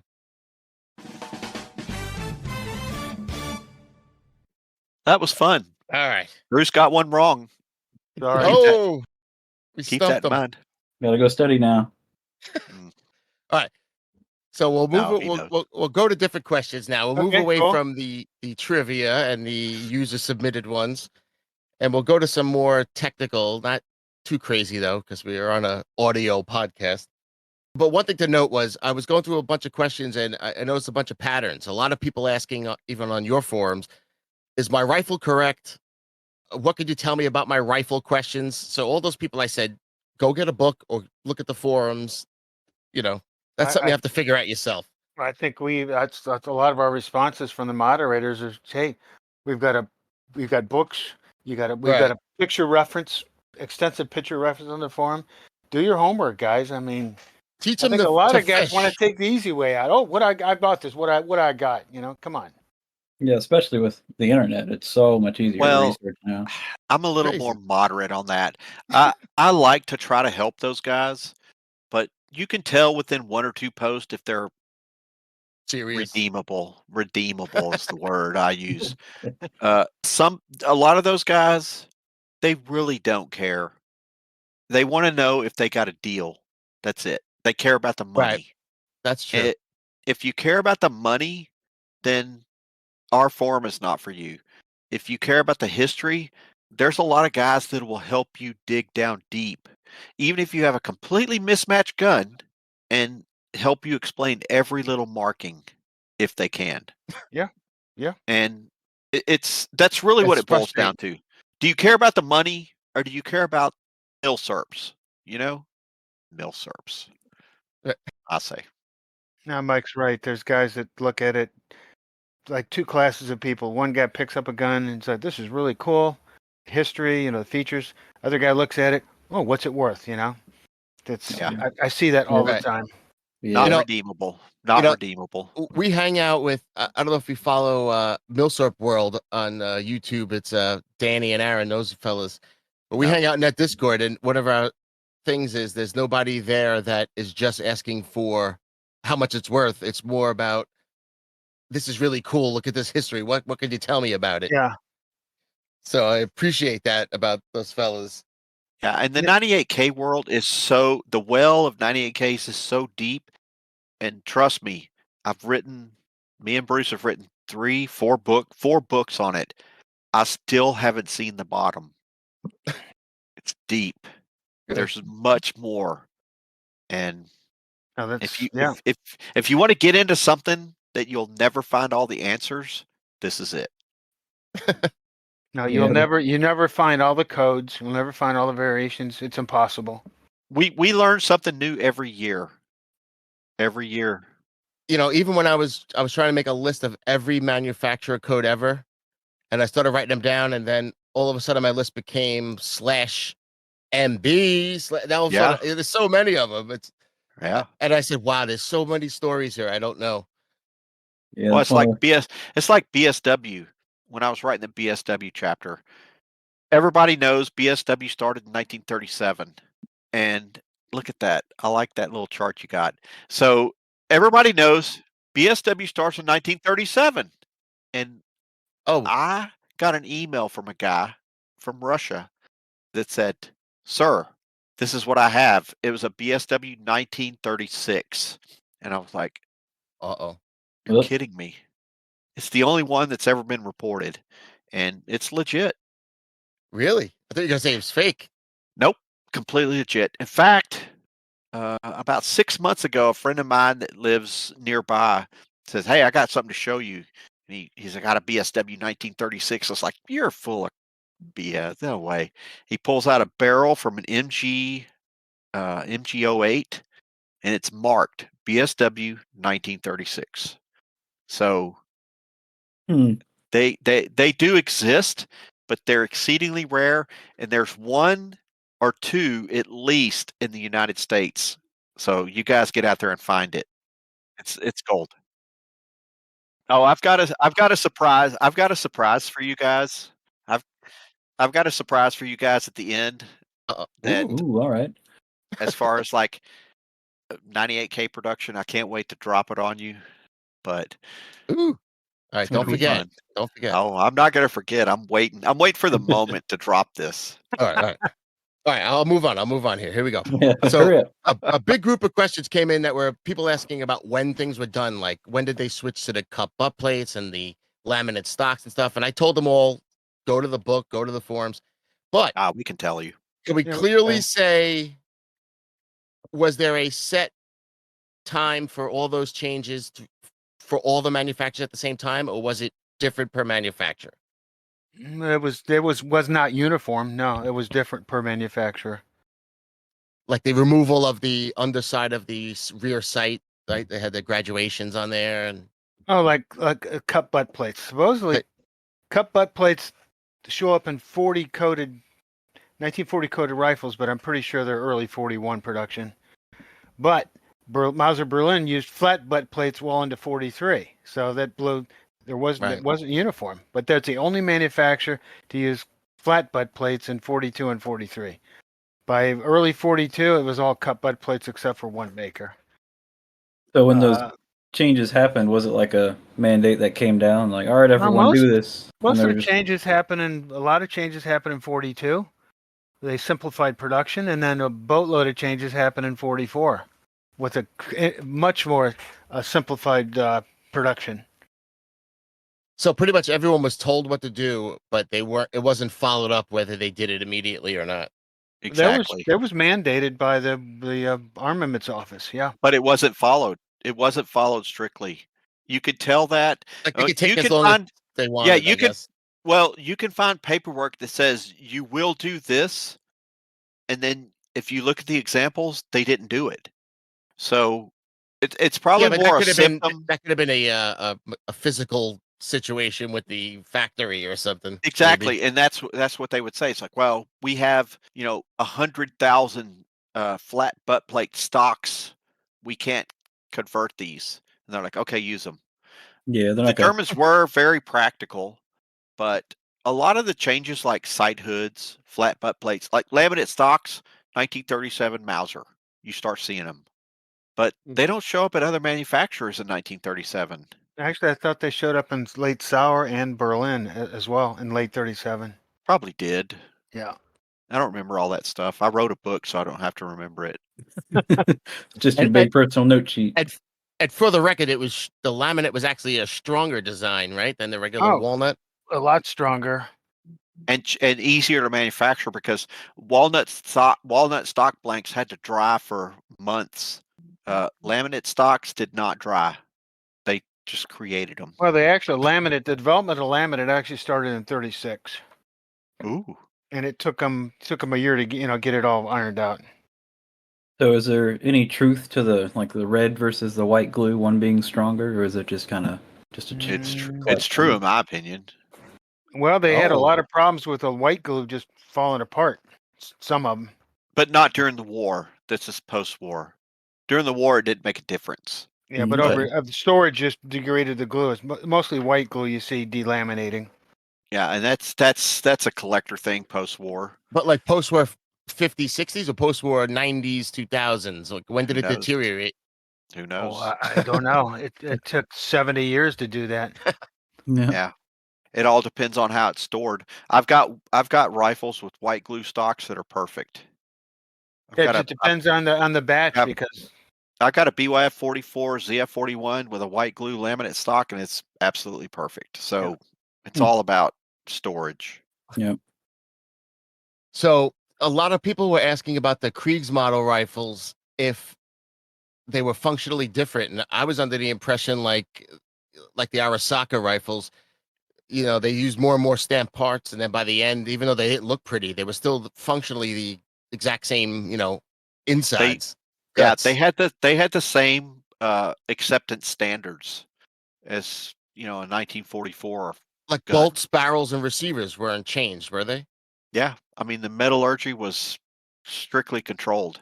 They didn't Right. allow them to make cast parts that would break apart. So none of them are going to blow up, No, like some people no, say. you're not going to have a DOU 45 blow up on you. It's just now there's a caveat to that. Uh-oh. Uh-oh. The B&Z guns, the Steyr guns, a lot of the concentration camp labor. You see a lot of stories about, and I did a lot of research on this. So you see a lot of stories about concentration camp sabotage, Yeah, but that's it wasn't that easy to do. It wasn't easy to sabotage stuff. But if you read enough, you'll find what those guys figured out was they could alter the heat treating and make the parts over hardened or so under they're hardened. brittle. Right. And Eventually so they'll give it out. I had a BNZ 45 Uh-oh. and the cocking piece was pink. It was so hard and it was cracked. And that was a perfect example of what those guys did. They actually succeeded in sabotage over hardening parts because everything that they made was sent through a Waffen-Opt inspection team, but they didn't inspect every part. They inspected one part in a batch. Mm. And some of those parts made it into guns that were then issued and then failed. But it's minor, but you know what? Good for those guys. They did Yep. their job. We were going to ask if one of the Fudd questions was it was a Fudd lore that the concentration camp sabotaged the rifles, and everyone thought it was a joke. But you're telling me it's true? It's true. Oh, yeah. They actually did. Yeah, there was Holy even when even in Gustloff barrel production, there was a lot of scrap just due to the fact that through either a combination of training and sabotage, their yield was really low, and it was basically a failure on Gustloff's part. So the Czech factories, we can talk about that if you want to talk about sabotage. What they did. Oh, weren't the Czechs not captured, but they were employees of the Germans? Okay, yeah. So the Czech region was the Sudetenland. They weren't overrun, but they weren't willing participants in the Nazi ideal. So what the Czech factories did, if you look, the first DOU rifles start in 43, right? But think about this. The Germans took over in 1939 or 1940. So what the Czechs did is, and I found this in my research, they convinced the Germans, look, we're making 98Ks here, but what you need to make is MG34s. And like, oh yeah, that's a good idea. They convert the factory over to MG34s, and then the Czechs say, oh no, we need 98Ks, not MG34s. And like, oh yeah. And they convert the factory back over to 98Ks, and then they come to them and say, oh, this is a problem. The tanks need MG34s, and they convert the factory back over to MG34. So they never truly converted the factories over until 1943. They slow rolled it for years, and that was their effort to thwart the Nazis. Wow, that's smart.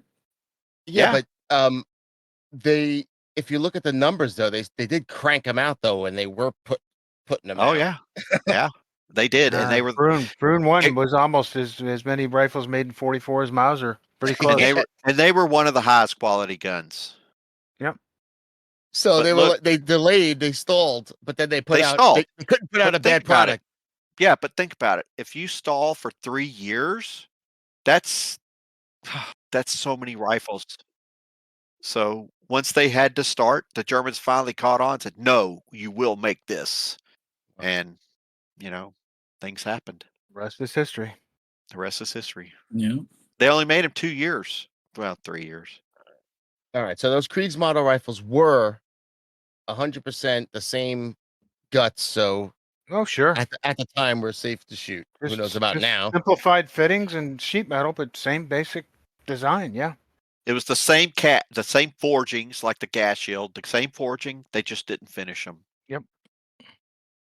You hear about some Arasakas had some stamped steel receivers for Hey some of theirs. guys, No, Yeah. that was the Naval Special had a cast receiver Yeah, that because thing. all the load bearing was in the barrel and bolt. So that's but that's the That was that's pushing the it.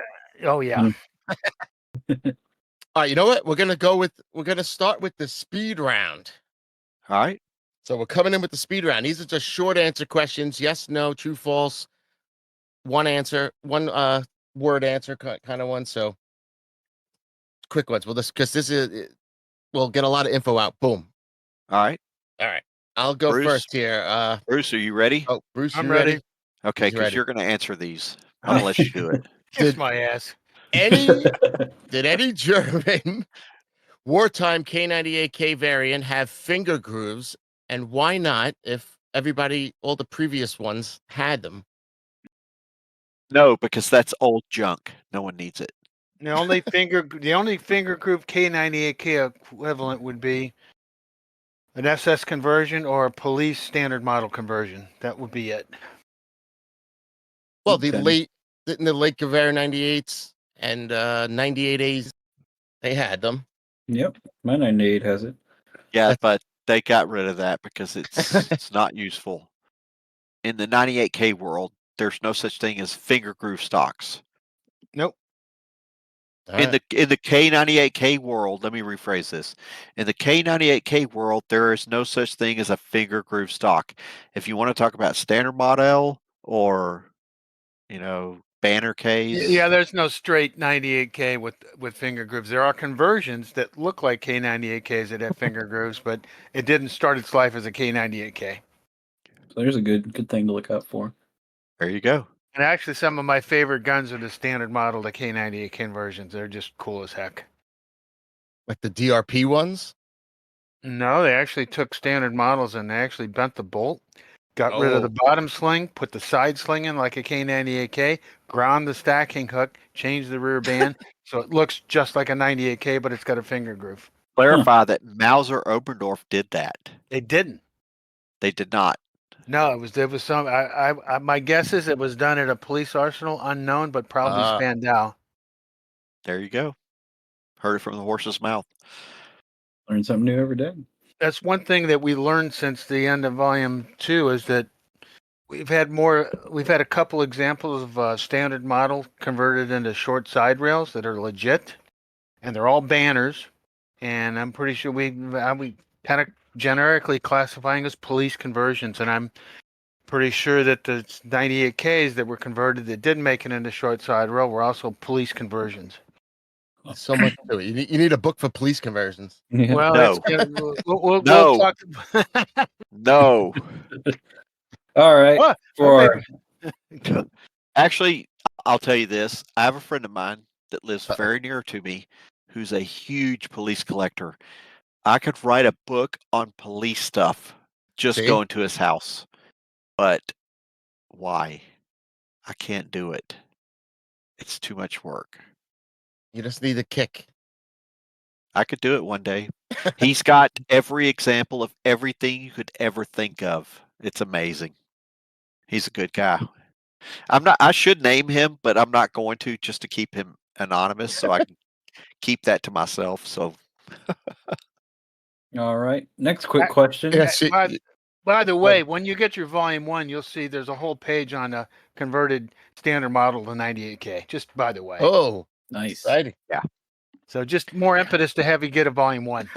yeah, Tom, contact me and I'll make sure that I'll give you a good PayPal rate. It's going to be expensive, but it'll be worth it. You heard it here. Want to see the receipt? What are you talking, I'll- like $50, Mike? Oh no, it's going to be more than that because I'm the only one that has any volume ones left. You don't have any. Yes, I do. I got a couple left. Uh-oh. Oh, it's a bidding war then. Bidding war. Yeah. Bruce, I love your contributions Oh, to the book. what It's a amazing. suck up. You sound like everybody else. Yeah. Yeah. That's why my name is second, because Bruce is the best. He actually is, though. He's a great guy. All right, let's keep rolling. But Let's go. So since, right, since so- we have the bayonet expert here as well, Oh, so geez. were bayonet blades blued during the war, or was this a post-war edition? Bayonets began to be blued after the World War One. Mm. Oh, so It way was back then. even the Weimar conversions, because all the bayonets in World War One were in the white. Okay. There was no blued bayonets at all during World War One. They were everything was unfinished. So did they refinish already made ones during a refurbishment, or only new production? They refurbished a ton of World War One bayonets in the Weimar era, post 1918. You'll see a lot of 9805s, 8498s that are redone, blued. A lot of them will be 1920 marked. And then when actually the first modern bayonets, aka the third model 8498, were, I think they started in 1927 or 26. Warsburg and Kirschbaum was a contractor for those blades, and they're very desirable now. But what's really ironic is some of the bayonets that were contracted out for the Reichsbahn, the railway police. Some of those bayonets were still in the white during the early 30s, and that's, to me, that's the only instance of original issue bayonets for Mauser banners being not blued. And they were new? Brand new. Wow. Wow. Nothing's ever simple. Oh, by the way, that's also in Volume 1. I had to point that out. Hey, there you go. See, that's why I don't know that. Because there's a bayonet, Volume 1 has a really good bayonet section, and it goes through a real quick treatment of Imperial, but it goes through what we call a narrow pattern blades, and you'll see a real nice picture in there of no finish. It's in the white. Scratch built Wow. in circa 1933-34. That's weird. I would think it was wrong if you saw it. You'd be like, all right, they should be blued by now. It's crazy. No, it's really weird because, and some of the contract bayonets that for some of the Mauser contracts, specifically South America, during the early to mid 30s weren't blued either. So the cutlery makers were still doing a lot of bayonets with no finish on them. All right. The K98k sight has a maximum of 2,000 meters. And this was not intended for normal infantry use, but for volley firing. Is that a true statement? It's probably true, but it's probably not. It's probably rarely used. A lot of the volley fire, they used heavy machine guns on tripod mounts. And what they would do is set up an intersection for a road, and they would set their MG34s or MG42s to volley fire that area. But an individual rifleman, I doubt ever used volley fire. But I'm just guessing. So That's why did just what they? I know from researching machine So, guns and things like. I know for sure machine guns were used that way on tripod mounts. But as far as rifles, I've never seen evidence that soldiers did that. So, so it seems like they would have figured that out in World War One. Why did they still have the sights going to 2,000 meters? Was it just because tradition Germans thing? are German. Yeah. God, That's all. 2,000. Oh my God, 2,000 meters is over a mile. You So can't even far. You see can't it. even see anyone. You can't. No, you can't see. A lot of that volley fire kind of thing was it was for ambush stuff. I imagine. So, can you imagine setting up a squad of 10 guys and teaching them, okay, this is exactly how you hold your Mauser to get the rounds to fall in this zone? It seems ridiculous. But like 1 or 2 inches up or down, and it's going to be way off by the time it gets there. In the next Gau. Gau. That's what the Germans call them, Gau. I don't know if you saw the Sea and Arsenal video of the Arasaka volley firing, where they use the wings on their volley sights and I thought those were shooting aircraft airplanes. sights. Yeah, shooting airplanes with it. Did the Germans? Was this also for airplanes? No. No, the Mauser never had any aircraft sights on it. And if you want to shoot at an airplane, go ahead, but you're wasting ammo because you're not going to hit nothing. Yeah, what's They're interesting? fast by World War II. Yeah, you're talking about rear sight in the the distances. Mauser actually designed a short rifle in 1942, and it was only, so it only went to 1,000 meters. Well, that's more Look, reasonable. the German training doctrine, the machine gun, the heavy machine guns, the heavy machine gun section of a unit was tripod mounted MG34s or MG42s. Those guys were actually trained to do, I guess you'd call it volley fire, where they indirect fire into intersections, but it was all preset. It was Right. ambush stuff. So if you think about it in combat, the best laid plans, I doubt it was used very much. Right. At the very most, it was used very little. It's It seems. it's busy work for soldiers. It's Okay. the best I can guess. I mean, I wasn't a soldier in World War II, so I don't know, but just know what I know as a shooter, that's kind of ridiculous. Hey guys, I bet I can hit that bar in 1,500 meters over there. I've done that. Oh, I've done that. All right, next up we have a stock question. Ooh. So below the stamp on the stock, there's usually a letter H, L, and maybe sometimes M. Were there any others, and what did they all mean? Bruce? Well, H is here, L is Luftwaffe, and M is for Marine or Kriegsmarine. So you got Navy, Army, and Air Force, basically. There was one more, though. Well, there was a P. I've seen Yes. a P, which I'm guessing Polizei. Polizei, possibly. so they knew where these rifles were going at that point. They knew where the rifles were going at that point. Up I until assume? 1941, yes. I would say yes. And the service mark stopped in early 42. Oh, that makes Prob- sense because I don't see it Completely. on a lot of rifles. I don't always see it. I was curious of that. So 42, Yeah, they just said after after February, March, April of 42, the service mark disappeared. So if they got rifles back and were refurbishing, they didn't care like what stock, what mark was on the stock when it went back out to whoever. Well, Mike can go through the depot system because that's his chapter. But I don't think I don't think it mattered. I mean, if the stock was broken, they're just going to drop a new piece of wood on it. Yeah. If you think about the German logistics system, it changed once the war got serious.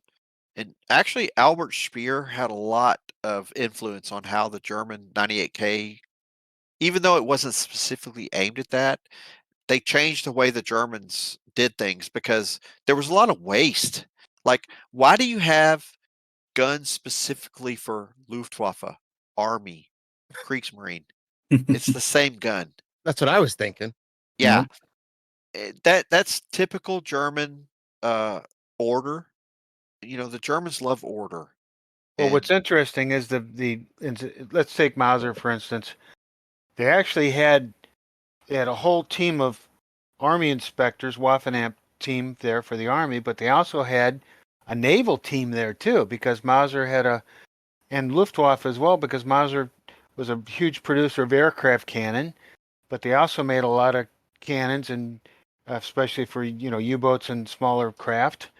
And then they also made a limited number of 98Ks for the Navy, but they had that Eagle M was stamped by the approval officer for that service branch. Bruce brings up a good Wow. point. So the way the Germans operated, they had inspectors for everything, but at a certain point, they realized that it was a waste of energy. So they had 3 inspectors in a factory looking at 98Ks. They eliminated 2 of them and made it 1, and that guy got an H. All of them were H marked after 42. But the Germans had layers of bureaucracy, and if as we were researching this book, you see the paperwork, and it's ridiculous how detailed it is.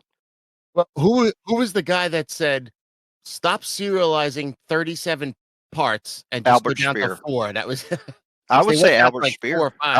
I would say Albert Speer is most responsible for simplifying German production. I mean, wouldn't you, Bruce? Would you say that? Yeah, He's the guy that tried to. It's called rationalization. Spears and basically the spearheaded the rationalization project, which is basically a massive simplification. which they went too far at first. So that So, was the stamped parts and stuff. well, no, if you look at 1942, they stopped putting inspections on everything. Like there's no Waffenampts. We call them proofs. A lot of people call them proofs. They see a Waffenampt on something, they say that's proofed. No, those were inspections.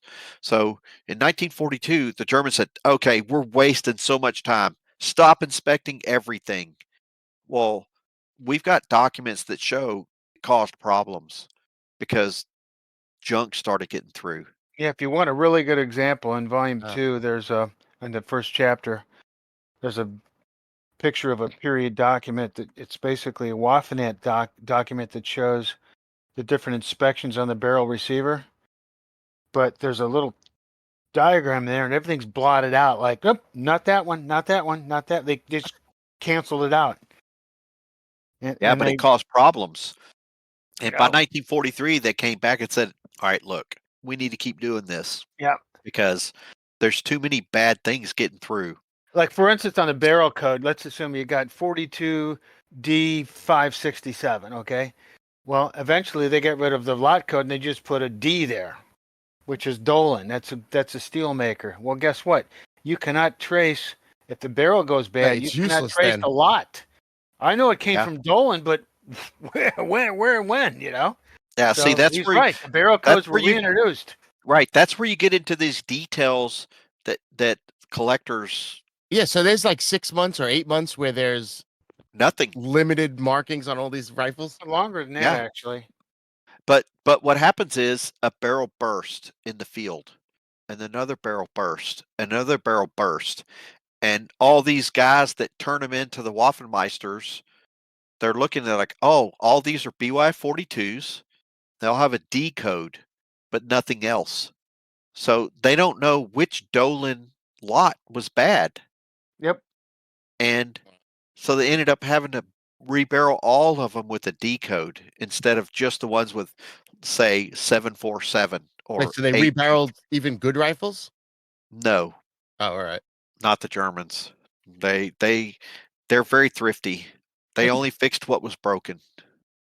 Speaking But of refurbs, was it a normal practice to like reserialize things like bolts or screws or Sure. major parts like barrel bands, sights, things like that?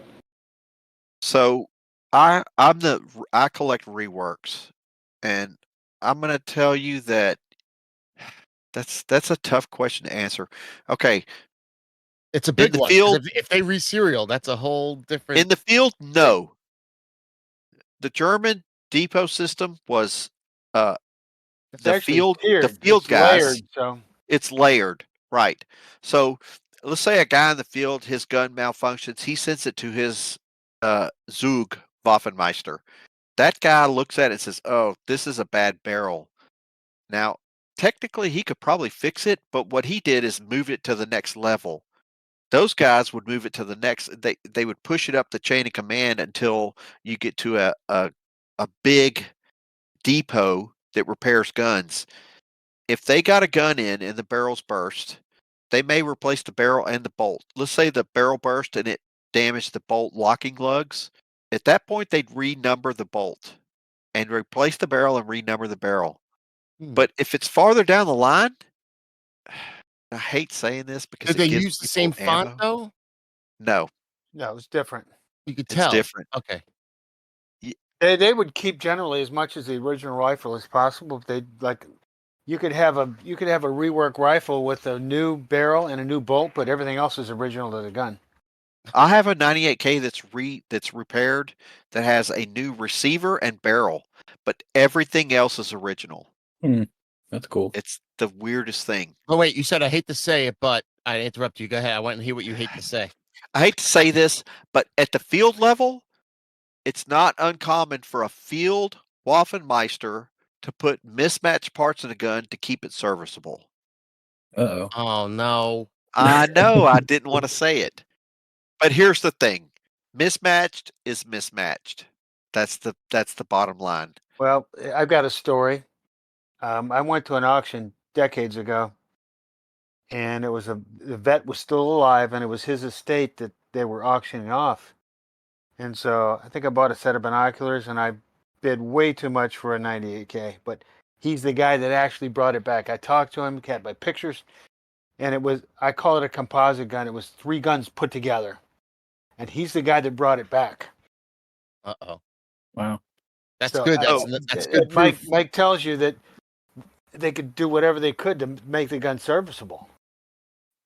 But what year was that? Late year? No, It was late war? it's throughout the war. Here's the thing.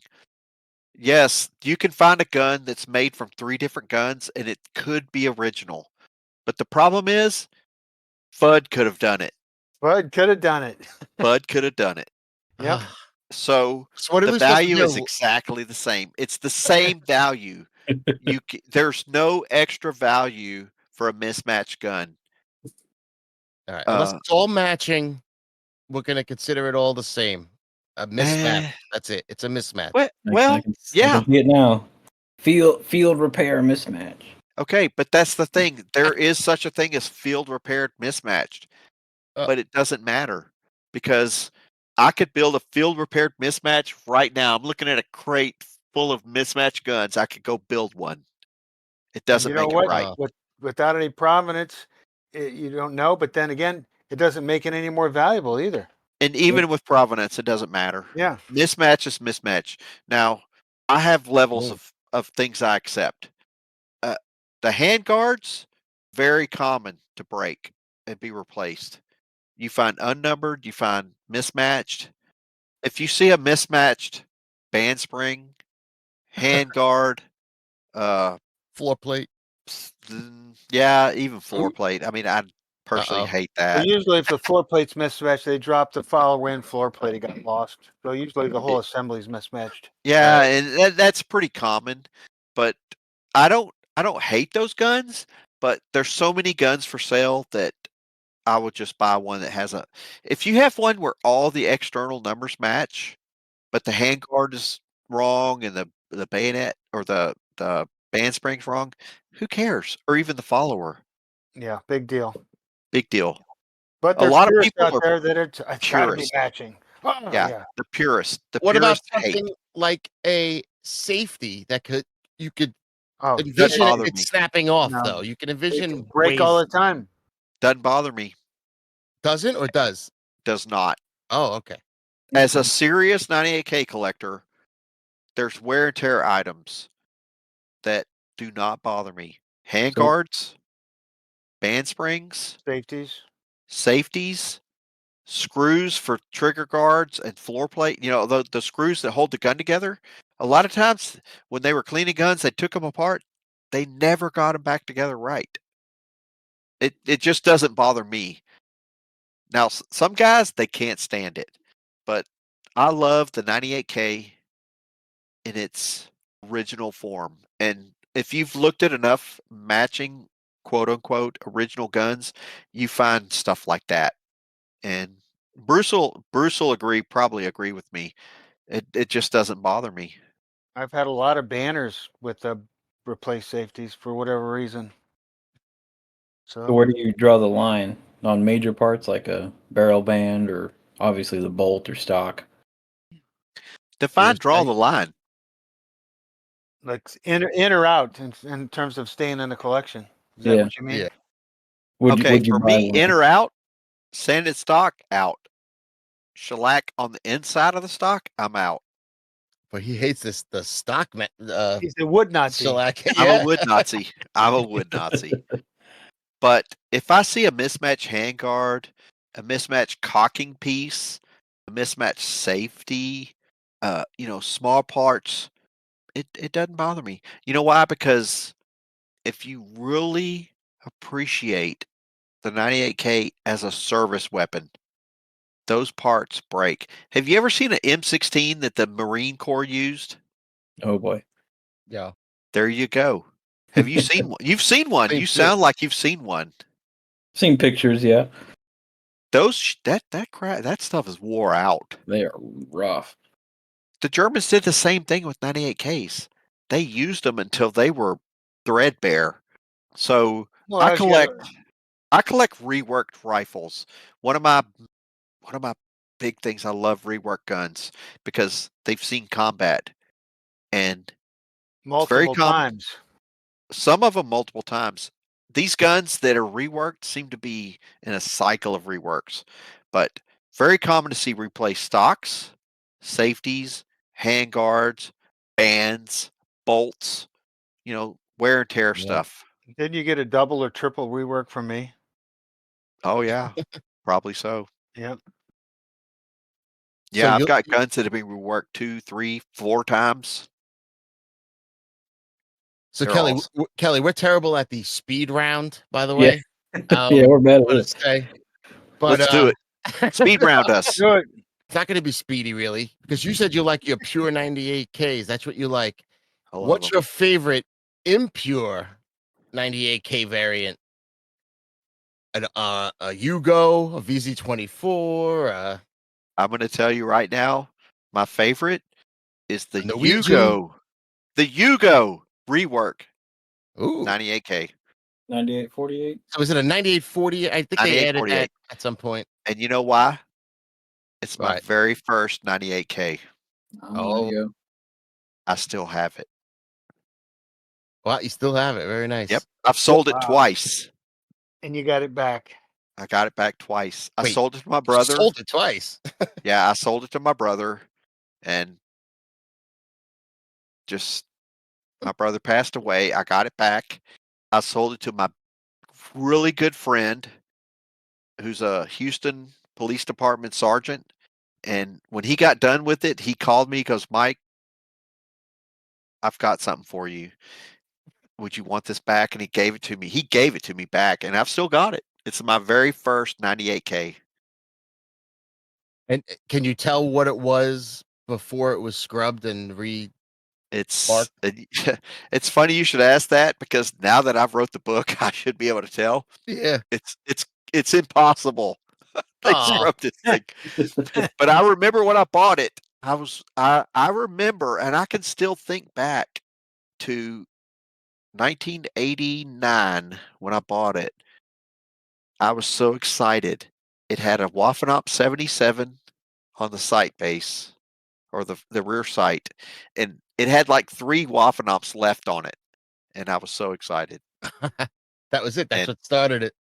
it's what started it. I still have it, and it'll be the last 98K I sell. Wow. Bruce? Remarkable. What's your favorite? Non-pure 98K? Yeah. No, An impure 98K variant. So like a impure. like Junker. Norwegian conversion or It's a Austrian sniper. French MBs. Oh. Okay. Yeah, the Yeah. French conversions. 'Cause So that was they one put of the my sling first bar there and they put sling bar, stacking rod, yeah. and just the French whole story. Star, reblued, but yeah, because I had one years ago and it was one of my first really cool 98Ks. No, that's cool. And I think actually Mike ended up with it, believe it or not. I don't know still if got it. you I still got it. it. I still got it. That's your first 98K? No, that was like my third or fourth. You didn't tell me that when you sold it to me. I was going to sell that thing. No, I I'm don't keeping sell it now. Yeah. Huh? Yeah, you got to keep it. He's gonna hold it up. Guess what I got? Now that I know, this is gold. Price just went up. See what a Go. podcast does? It brings out the inner self. Yeah. Yeah, no, now you Throw can it sell back. it as Bruce Karem's the first, third Yeah. K98. I would never sell it. I Oh would my never God. sell it. Yep. I love it. Okay, speed round. Let's go. All right, speed round. Now in the speed round, we have the Is This Special trio. We have 3 different Is This Specials. People asking, is my rifle special? Here we go. First guy. I just traded for a Russian capture K98K. It has the X and the black finish, but the Nazi marks aren't peened. And although the bolt is electropencil to match, the original numbers are still there and it appears to match the receiver. Is this a special case situation? Yes. I've seen some that weren't peened. How good were they on peening all the marks? They sucked at it. But I'm going to tell you this, and all you Russian capture collectors can start looking. Uh-oh. I was at a gun show in Pasadena, Texas, Ooh. and this guy handed me a gun. He goes, "Look at this. What do you think about this?" And he handed it to me. It was a Russian capture. Had the black paint on it. Had electropenciled numbers. It was shellacked. It was all matching. See? Ooh. So It some exists. they didn't even change. They just Every refinished. number on this gun was matching an original. I know how to tell fake from Well, real. All right. So It was real. I the could not believe average it. was the average Russian capture. Like I used to hear the story, they take the bolt out, throw it in a pile. Is that what the Everything was average? taken apart. Oh, they disassembled them to Everything. the last And they screw. just randomly put them back together. Yeah, there's no. So then there There's must be no- just a handful that were just like captured and just thrown in. You know That- what? I It guess. was mostly a make work program in Russia, basically. Yeah. In fact, I've heard that it was actually German prisoners that did all that work. That So makes wow. sense. take that for what it's worth. That's one of the in the ether that it was Ooh. German prisoners that did it. All right. All right. This is special number 2. Ooh. I or a friend have a Gewehr 98 that is Spandau marked that has been updated to a K98k configuration, complete with German World War II markings on the barrel. Is this something special that was done officially, or was this Bubba trying to make himself a K98? Okay. Probably a depot conversion. Yeah, I'd say that it's if you have a Gewehr 98 and it has Nazi markings on the barrel, it's possibly original because they did take a lot of Gewehr 98s and put short barrels on them and make 98Ks out of them. Depots did. Yeah. And did they have particular markings, or were they just No. kind of just put into the system and like, oh, here's another one? Well, they'll have depot markings on this receiver. It varies Or the type. stock. The stock is where you find the good stuff Where would the depot marking? on the wrist. Okay. So here's the thing: when they took a Gewehr 98 and put a 98K barrel on it, which is not uncommon, they put a firing proof on the barrel.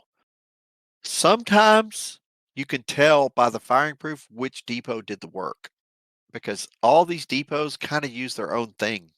So, I mean, All it's if I saw a Gewehr 98 receiver like a Spandau 1909 and it had an Irma marked barrel, I would not throw it out with the bathwater. I would say, "Oh, let's take a look at it."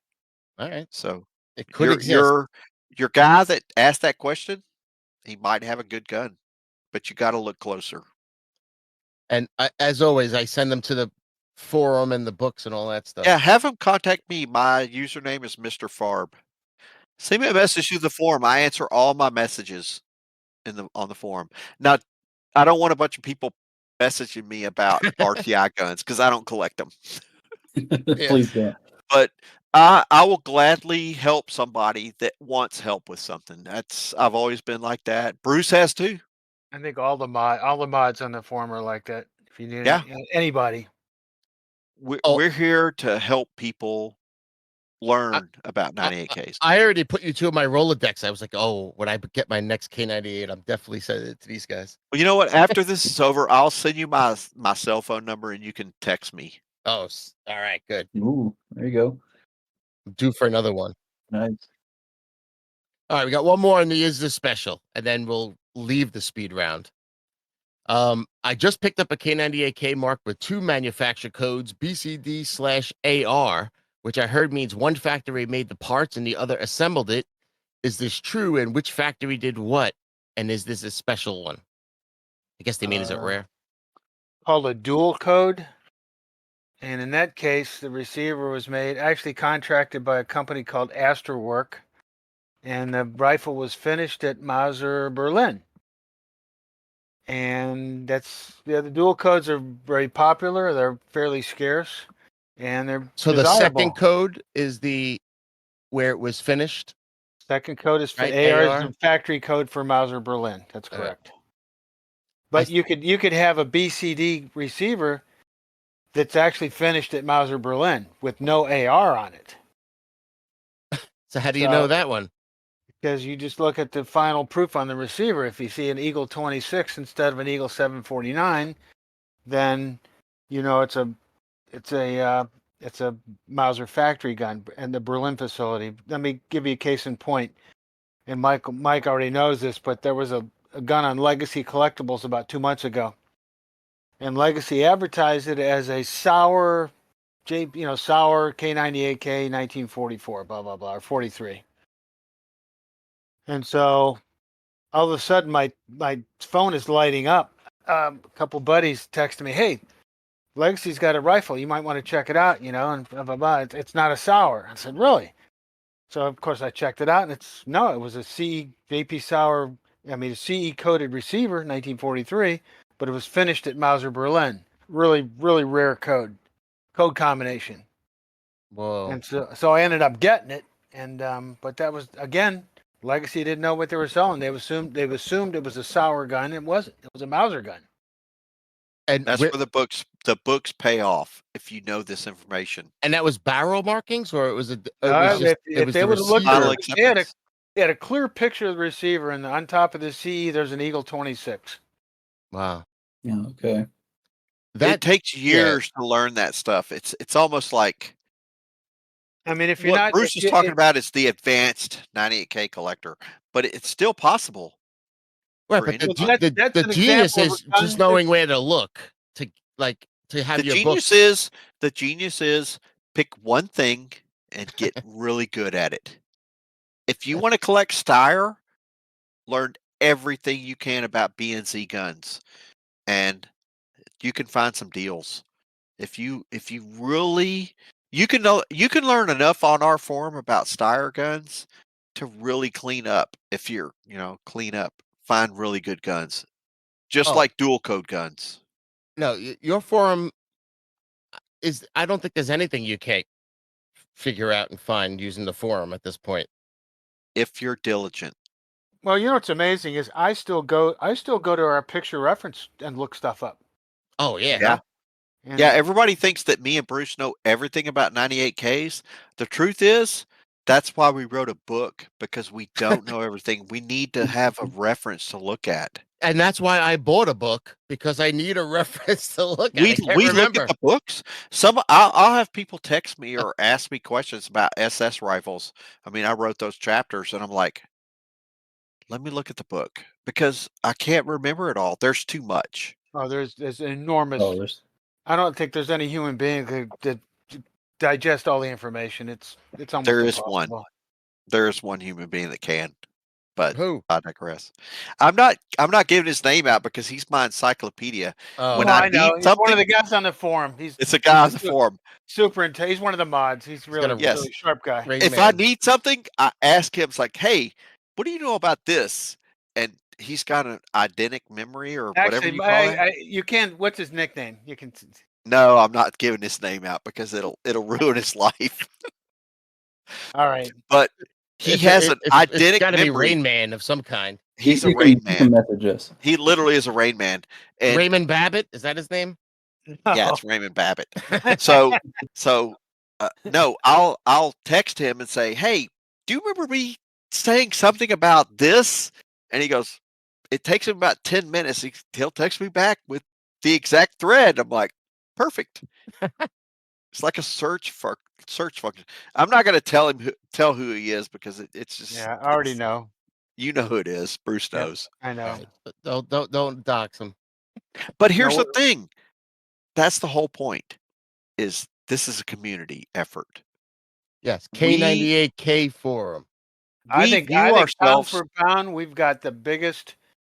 I think we got one of the most powerful intellectual bases of any collector forum in the world. And we love new guys. I know a lot of people say, "Oh no, you go on there with a new guy question, you get treated badly," but really you don't, unless you don't really want to learn. And we get guys like that. So, we have had some zingers though. Oh yeah. Oh yeah. Hey, Mike, tell him about the review on Amazon with the one page on the MP44. You have to. Ooh. I can't tell that story. Oh, you have to. Come on. So when we Review. printed Kriegsmodel, it goes on Amazon. We didn't put it there. Someone else did. And this guy gets onto Amazon and he says, it's a great book, except there's a page on MP44s. If I wanted a book about MP44s, I would have bought a book on MP44s. What- And I'm like, One page. So he's mad that you included it at all? yes. It was in So- there for context from so- Power. He Tear left that that as page out his then. he left that as his review on Amazon. Well, you know what? You're allowed to respond. So I responded as the author. Dude, it's one page. It's totally relevant. It was an SWJXE MP44. Oh, okay. The It's XCs. literally the proof that SWJXE is a code. And Right. this guy's throwing a fit. So I respond, and he finds our forum and comes on our forum and starts railing on us. Well, just so you Jeez. know, it turned into a S fest, a shit Epic. fest. Oh yeah. It was You had It to was you epic. had to look up how to kick somebody, I guess. Yeah, I was like, come on. Yeah, you don't go to their own forum and talk shit. But we don't even care about talking crap because if we deserve it, we deserve it. But this was stupid. This one page Right. in a book. Nitpicking. This is nitpicking. It's still on Amazon. I'm Yep. gonna tell you that. Oh yeah. Go look it up, guys. It's still Look it there. up. Go look it up. It was hilarious. Yeah.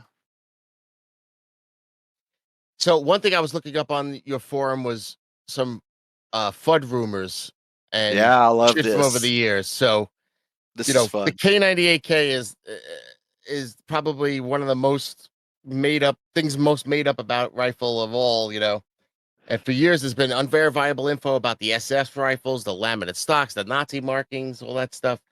Yeah. So, and we got a lot of questions that were fueled by these rumors. So maybe we Let's could hear some clear up questions. some. I want to hear Do it. some questions. Play some truth or FUD lore. Yeah. All right, Truth let's hear them. Let's or hear it. FUD lore. So, get this.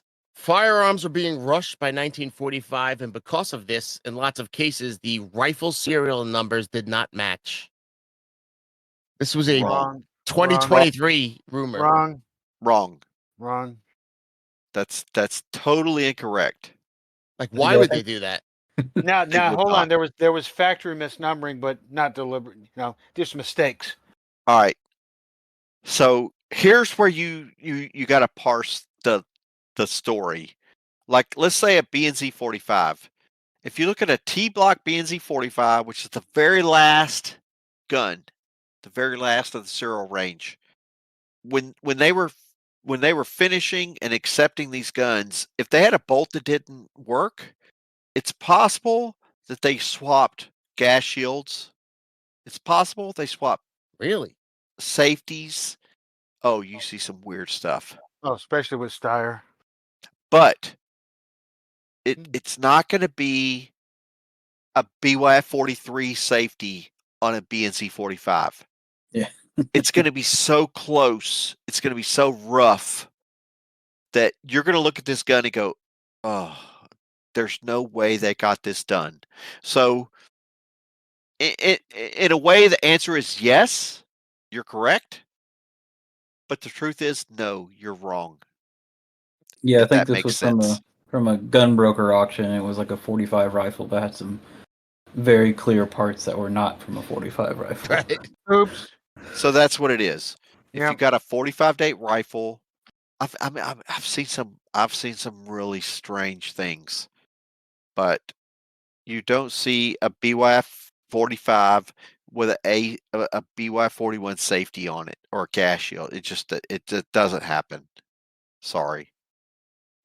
All right. So it's got to be close. All right. Number 2, the 98B was called a carbine by the Germans so they could bypass the treaty restrictions of the Treaty of Versailles. I say negative. I say Bruce, what's negative. negative? No. Ooh, I heard that a lot too. No.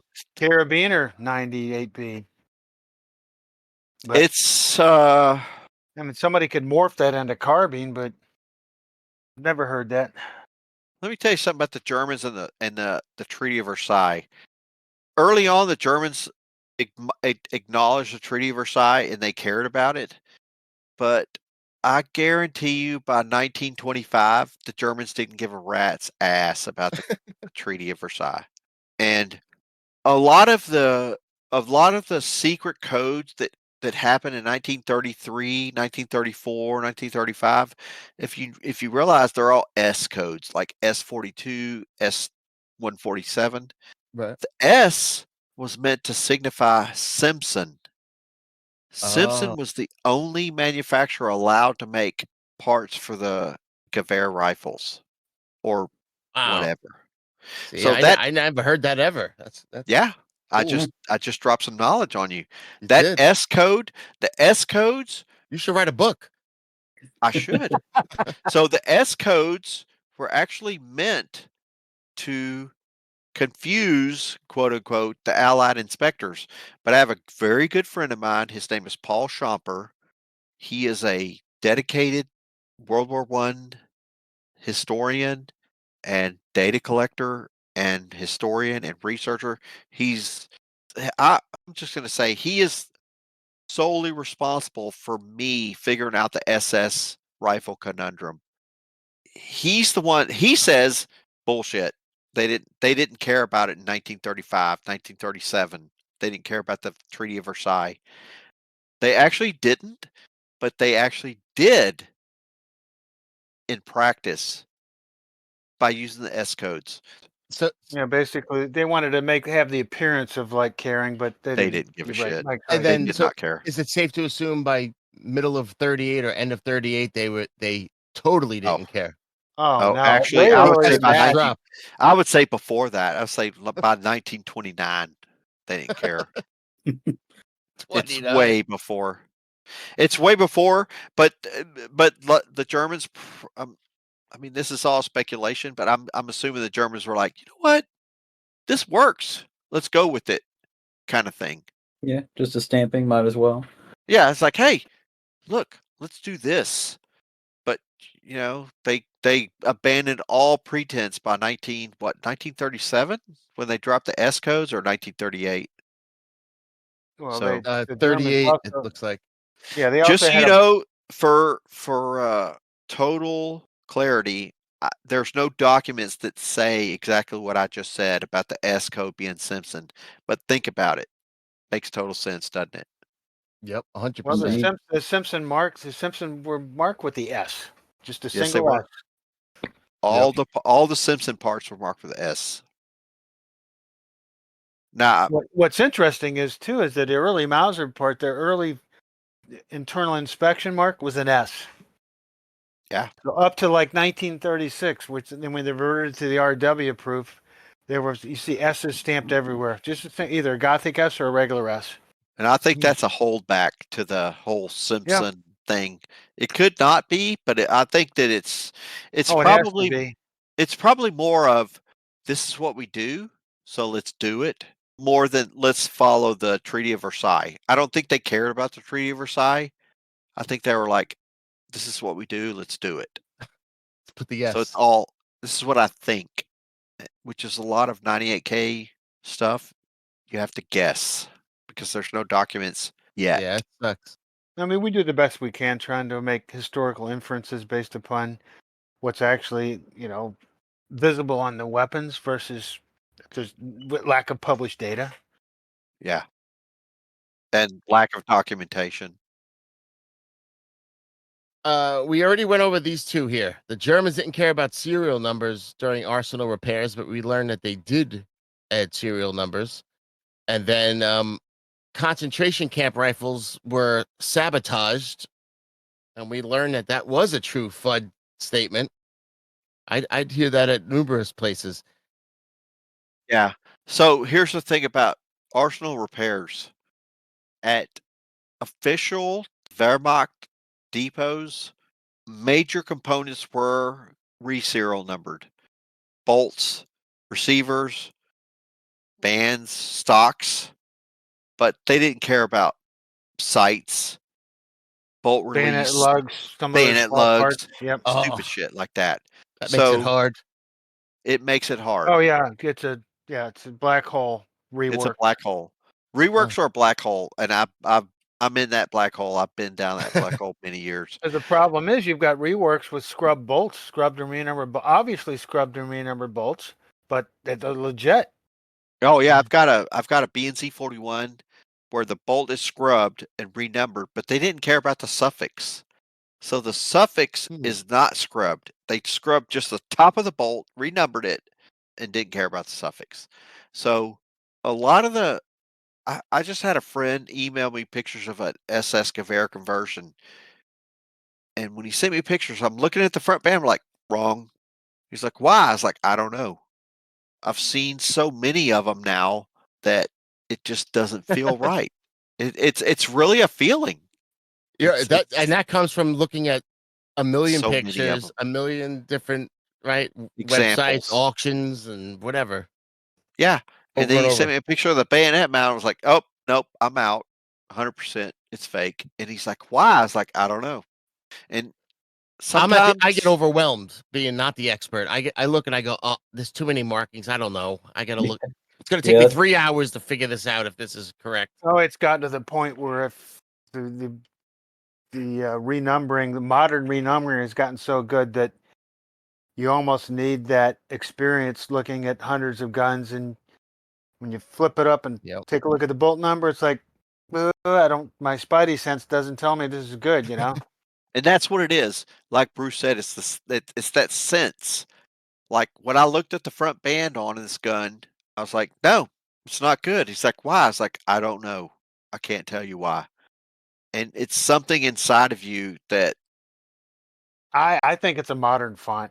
I do. it's Believe me, something that you see. It's something you see on a lot of fakes, and you realize it. You notice it.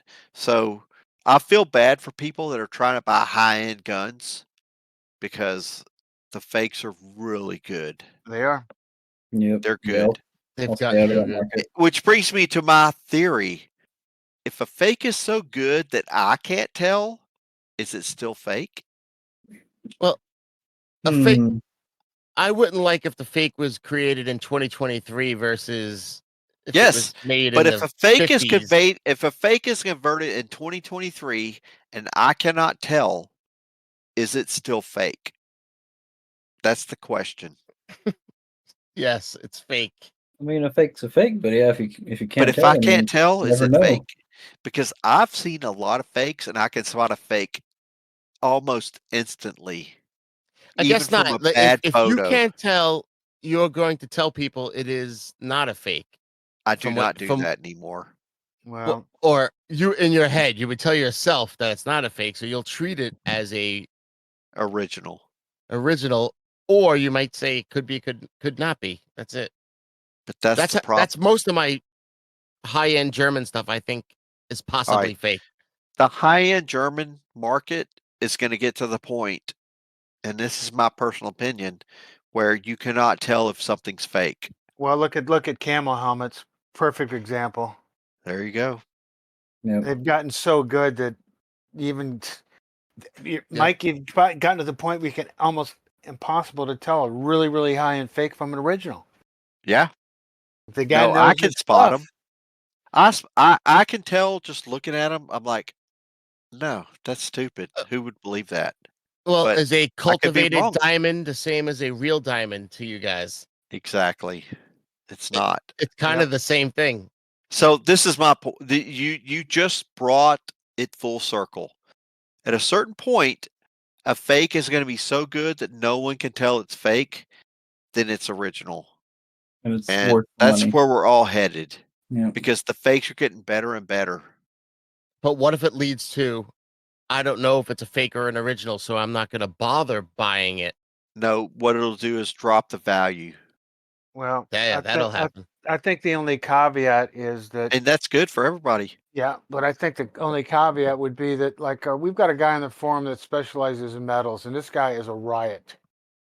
And he uses micrography, and it's called Micro Joe. And I love Micro Joe. Oh, this guy's great. This is a bunch of shiza, you know. So, but he uses microscopes, and it may come down to be able to do micrography on bolts and small parts to actually look and see if they've been manipulated or not. That it may come down to that. But you're not going to go to a gun show and be able to do that. No, you're not. You're not. Yeah. You're going to look at a gun at a gun show and say, God, this looks good. Fuck it, I'm And doing you know it. what? With most of the gun shows are really badly lit. So No, and I'll then- come with my and- card that says micrographied at a 10. there you go. You know? Hey, So I'll it's like anything else. You're going to have to defend yourself from the fakes. Okay, so for many years, everybody said you cannot fake Steyr font because Steyr font is really weird. And kind of primitive, you know. it's very primitive. It's very weird. Someone posted a gun years ago, probably 3-4 years ago. And I looked at it and I was like, oh my God, it's good, but it's bad. The font was good. The gun was bad. Somebody has recreated the Steyr font. It's over. Yeah. You know, you have to take everything into consideration. You cannot just look at the font. You can't look at that whatever Right. that is that you've posted All a right. picture of. Dude, So, this like- is from latewar.com. Yeah, this is my This friend, is. my pal Hale. I don't know if you know Hale from the forums. He Yes, I know Hell. yeah. I've He's- actually met him. He's Fabio. If you say so. I Have know you him as met him? Hale. No, Have you met him? nope. He's Canadian He's Fabio. Canadian though. Yeah, I Canadian know. He's Fabio. Canadian Fabio. Wow, I gotta call him that now. Call him Uh, Canadian Fabio. He'll love it. So he sent me a bunch of fakes, and like, look at this. There's no way like this leaves No. a factory like this. No. How about this? Oh, look, that right there is the M95 fakes. Yeah, the fakes out of Yep. Miami, out of Samco. Terrible. And what about this with the outline? Bad. Oh, Totally yeah, that's fake. bad. No way it has an outline, right? Bad. Bad. Bad. Keep Bad. How going. about this? Bad. Bad. That's Bad. easy. Bad. It's lazy. Bad. Bad. Oh, Look how a bad. gallery of Totally bad. bad. Now, was there a pattern to 4 or 5 digit, like or 2 digit, like on the? There is, but that And- right there. If That's you're amateur. If you're drunk and you're stumbling home, you can see that's fake. Maybe that was a Russian that put that on there. Yeah, No, too much Russians 151. wouldn't do that. Jeez. Okay, look, I love this. The gas shield that you got right here. Okay. Yeah. Now, let me tell you something. What I see when I look at that. Do you see the flat part that's yellow? The whole back of the gas shield is flat and yellow. Mm-hmm. Oh, That's yeah. cold blue. Cold blue turns to sulfur. Oh, that's right. Ooh. I've seen that. So if you see a yellow on a gun, just keep going. Well, it's Yeah. also too flat too. All right. So one of the questions was, Fudd Lord. The last one was all Oh, yeah. BNZ rifles were used by the SS. No. I love that question. So Let's explore that. No, so many Everyone says people have all. says, "Oh, B&Z are all SS." That's so wrong. Yeah, me and Bruce. In fact, when we started talking about this, it's like, all right, Bruce, we need to talk about FUD conspiracies. He's like, what's a FUD? I didn't know. He didn't know because we call them carny barkers or gun show carny barkers. yeah, see, Or- FUD is a quicker way of saying that, I guess. It is. I love FUD. Yeah. All right. So the big gun show lore is all BNC guns are camp guns. It's not true. But is it a lot of them are? Look, I put your picture there. Oh my god. There's Mr. I love Farb. that. Yes, that right there. That's Mr. Farb. Yeah. No War Eagle for you. So Uh, yeah, The These are all the SS SSZA4 ones. guns are very special. But no, not all BNZ guns are camp guns, but yes, they are. Interesting. Does that make sense? But all camp guns are B&Z guns. So here's the deal. in 1944 or 1943, the SS contracted with Steyr and said, "Hey, we want to build guns from scratch. Can you do it?" And Steyr said, "Yeah, we can do it." And you know why they said that? Because the guy that led the Steyr factory was an SS Obersturmbannführer. Mm. They were all buddies. And so the Steyr set out to make a program to build the SS wanted autonomous 98K production or weapons production from the beginning of time, from the very start of the war. And the German organization said, just whatever. So the SS contracted with the Czechs to make some weird shit like the Panzerbusch 41 anti-tank rifle.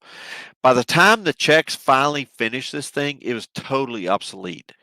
So the SS wanted their own rifle production. They wanted to be autonomous from the German military.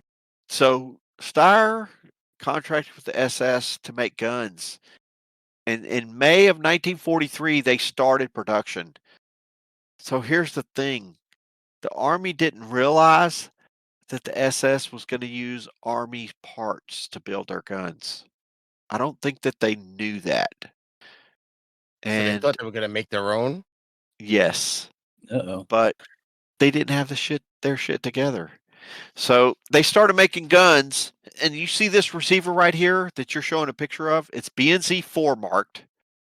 And if you look just barely on the right side, you can see a 77 on the Right receiver. Look right there. Yeah, that guy. Okay, so that's Waffenamt accepted.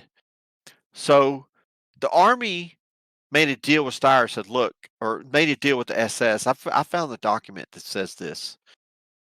It's been widely available, but it's never been put in context. So the Army basically said, if you build your junk, don't mix it in with ours. If you want to boil it down.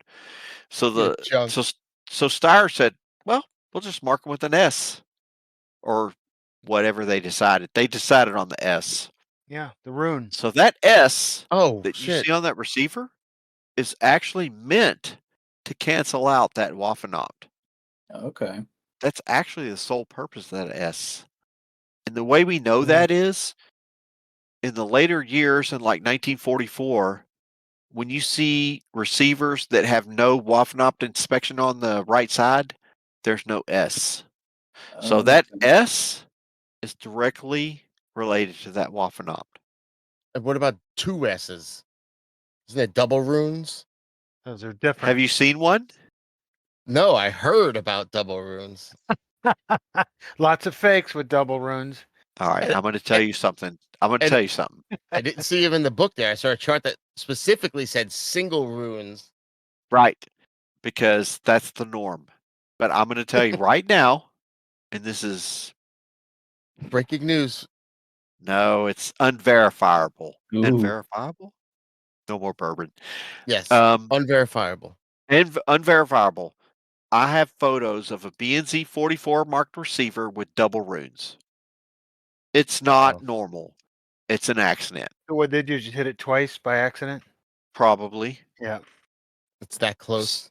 It's No, you see a lot of double runes on a lot of fakes, though bad fakes. That's some reason it just If you see- proliferated over the years. The double runes. Oh, it's SS. You know. All right, one thing Yeah. I've learned over Yeah. the years, never say never, because if you say they never did this, you will get kicked in the balls. One will pop up somewhere from Yeah, somehow. I told a buddy of mine, it's like Gustloff never used walnut stalks. And I had a call from a guy. He's like, "Hey, I got something. It's kind of odd. You want to buy it?" I'm like, "Sure, why not?" So he sends it to me. He didn't tell me what it was. I just agreed because I'm s- I'm willing to take a chance. And so I go to my dad's house. My dad's a dealer. He gets the gun. I go in, get it, go out to my truck, and I start pulling out of the box. And it's a BCD4 with a solid not walnut, beech Solid beach. stock. I pull it out. I'm looking at it going, this doesn't exist. It's a solid beech blank So you cut. think right away it's real, or you're thinking it's fake? At first I thought, no, I knew it was real. I could tell pulling it out. All right. And I'm looking at it going, oh my God, I was wrong. I said they never used a solid stock, and I'm stupid. So you'll never catch me saying they never did X, because they did. Well, that sucks for collectors because you have to say it's all original or not, and then you might have to say I don't know. this is wartime No, updates. here's the truth. The truth is and I tell this to my sniper buddies that collect sniper rifles. There's I don't know what you call it. There's a range. Okay, there's a range of guns that are real. And then there's to the right and to the left. To the left is fake, to the right is what the hell? It's Yeah. gonna be real. Do not collect to the left and to the right. Only collect in the middle. What you could prove. Yep. Do not buy a gun that you don't know if it's good or bad, because it's probably bad. Right. The number your of guns research. that fall to the right, which are rare experimental versions, is almost microscopic to the number of guns that fall into the fake. Yep. So I was at a gun show at Show of Shows, and a friend's like, "Oh, should I buy this sniper?" I'm like, "No." He's like, "But it looks good." I'm like, "No, it's not normal. It's there's a couple things different." He goes, "Oh, I want it." And I was like, "It's a waste of Well, money. that's the thing is that people will always seem to buy it. Like even with RTI, we were saying before, Don't do it. $1,000 people are doing it. That's Don't why they do keep it. doing it. Do not do it." Oh, while we're at it, got one more Fudd lore. Let's hear the Fudd lore. I love Fudd lore. Let's see. German troops would sometimes discard their rifles and pick up enemy rifles such as the Mosin Nagant SVT-40 or M1 carbine that they favored to use depending on the front. No. No. Certainly used Russian, captured rifles, but they wouldn't throw their rifle away. Oh, good grief! Yeah. Yeah, I'm sure So they No. would be beat it's up for just that like one. the modern military. You're issued a rifle. You better have that crap when you're done. I But think a lot of it started from there's like a photo of a couple of German guys with the M1 carbine rifle, and I think it's like, yes, oh look, they picked them up. That it's was very it. possible that they picked them up, but they also, whatever their issue firearm was recorded in their soul book. They were responsible for that. So no. We had a guy in Germany, Stefan Hansen. He was a good archivist and translator for us. He had thrown up a tidbit from one of the Army notices, and it was a notice of a soldier lost his Here's rifle over the Ordnungsblatt. board. It was in the Here's Ordnungsblatt, Yep. which is the official Army newsletter. So yeah, the guy lost his rifle overboard on a boat, and so it was. Mike, you might have read that where the guy was going to be, they were going to take care of him. Yeah. But the guy he was going to get in some major crap because he lost his gun. Yeah. That rifle was issued to you. You didn't throw it away and pick up a freaking M1 carbine. In fact, the damn rifles Or were a in their Mosin. soul box too, right? Yeah. No, they didn't do that. A guy that was let's just say that you're a squad leader and you're issued an MP40. You might pick up a PPSH 41, but your MP40 is still part of you because it's issued to you. Just like a 98K, it's issued to you. It's in your soul book. It's property that you have to keep track of. I'm not saying that a German soldier didn't pick up a Mosin Nagant with a scope on it, but even that was controlled. I mean, it's a military. It's not free for all. A lot of guys like to pretend it's free for all, but it's not. The German military is very strict. They don't allow you to do whatever you want to do. If you captured enemy weapons, you turned them into your CO, and that shit was sent to the regimental weapons collection people. A lot of German soldiers carried PPSH 41s because they loved them, but I guarantee you they didn't throw their MP40 in a ditch. That stuff was accountable, and you were accountable for your stuff. So that's lore, in my opinion. All right, I got some on the stocks. There's a stock trio here. One is the Germans ran out of wood blanks, so that's why they went to laminate stocks. The next is the stocks after 43 were made thinner to save weight. And the last was the Germany experimented with plastic and resin K98 stocks. So did Bruce? they run out of wooden blanks? I think they were always looking for alternate sources, and plywood. The thing I think the reason they opted to go for the laminate was because beaches all over Europe, and it was very plentiful, and it made great plywood, and it made sense from a production standpoint, and certainly walnut was a little harder to get, so if I'm a manufacturer and I can use plywood just as readily as I can walnut, then I'd go for it. All right. Were any stocks actually made different, thinner wise? No, I don't think so, because some No. of the mid-war stocks are heavier than you know what. They're way heavier. Just the density of the laminate. Yeah, I don't think the profile is. It might have changed by thousands or something, but I don't think there was any major dimensional change in the stocks other than when they went to Kriegsmodel. All right, Fudds. Now, And there is a lot of what they call nutwood or low density walnut late in the war, which is really light, especially in 45. But and then in response to your third question, yeah, they used a phenolic rosin. They experimented with phenolic rosin or impregnated rosin stocks in 37. Mauser Berlin did the developmental work with General Electric, believe it or not. Oh wow! And what happened? It was they wasn't good. It broke, or was it money? Got to the prototype and field testing stage, and it just ended there. We've got a lot of documentation on it, but we don't know why they didn't implement it. My guess is that it was ahead of their probably, time. from a manufacturing standpoint, it was probably more expensive and actually took more labor hours to make. Because if you actually look at the construction of the stock, is actually pretty amazing. And that's in volume 1, by the way. Hey, there you go. Shit. I was thinking I got to look up that stock. All right, on the last topic for Fudd lore, what's the worst piece of Fudd lore or misinformation that y'all have heard? Oh man. Oh, jeez. This has got to be good. Wow. Oh, my favorite is that Mauser had royalties on every 98K produced. You hear that at gun shows. Have you ever heard that? I don't know if I've heard that one. No. Oh.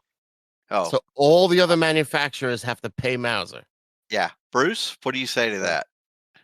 No, they didn't. No, they were. Let's see. My Fudd. I don't have any documentation showing any financial transfers between the other firms and Mauser at all. I can actually ask John that, but I think he'll say the same thing. No, they didn't. Do you guys have any unconfirmed? You couldn't put it in the book because it's unconfirmed, but like secret rumor that you think is true about maybe things they did at the end of the war? Yeah, I know where you're getting at. No, I'm just saying anything that you couldn't. I know there's a lot you can't confirm sometimes because you just hear one side of it. Dude, we're pretty straightforward, just telling people what we think. And if I put out a conspiracy theory, I'll say it. But I can't think of anything. No, we presented basically We presented everything we could think of in the books. We didn't hold back. If we thought it was a conspiracy or if we thought it was unsubstantiated, we actually just said it in the book. There's a couple things in the book that we say it's unknown, especially in the SS chapters. Right. I think I did see that. He said there's no proof of this, but Right. I think And right now the biggest enigma is and Stephen Hansen was very trying to formulate a conclusion that there was actually 98Ks made at Buchenwald, and I still disagree with him. So yeah, there's yeah, people that think Ooh. there was 98Ks made at Buchenwald before it was bombed, but we're not sure. and we know they made K43s, and I know they made barrels, and they assembled KKWs, but as far as we know, there was 98K production wasn't done there. It was all done in Weimar at the Gustloff plant, not at Buchenwald. You've seen enough documents, right? Yeah, we've seen a lot of documents, but you know what? Documents lie. Yeah, Come on. No, no, I'm serious. So that's one thing that me and Bruce have learned, that just because you have a document that says something, it's not necessarily true. no, especially when it comes to the SS. Oh God, they lied a lot. Yeah, I could see that. So That's my the number one thing I think of when I think of fakes is all SS stuff for some reason. I just heard too many stories. Fake oh, death, there's a lot death of there's a heads lot of and fake SS stuff.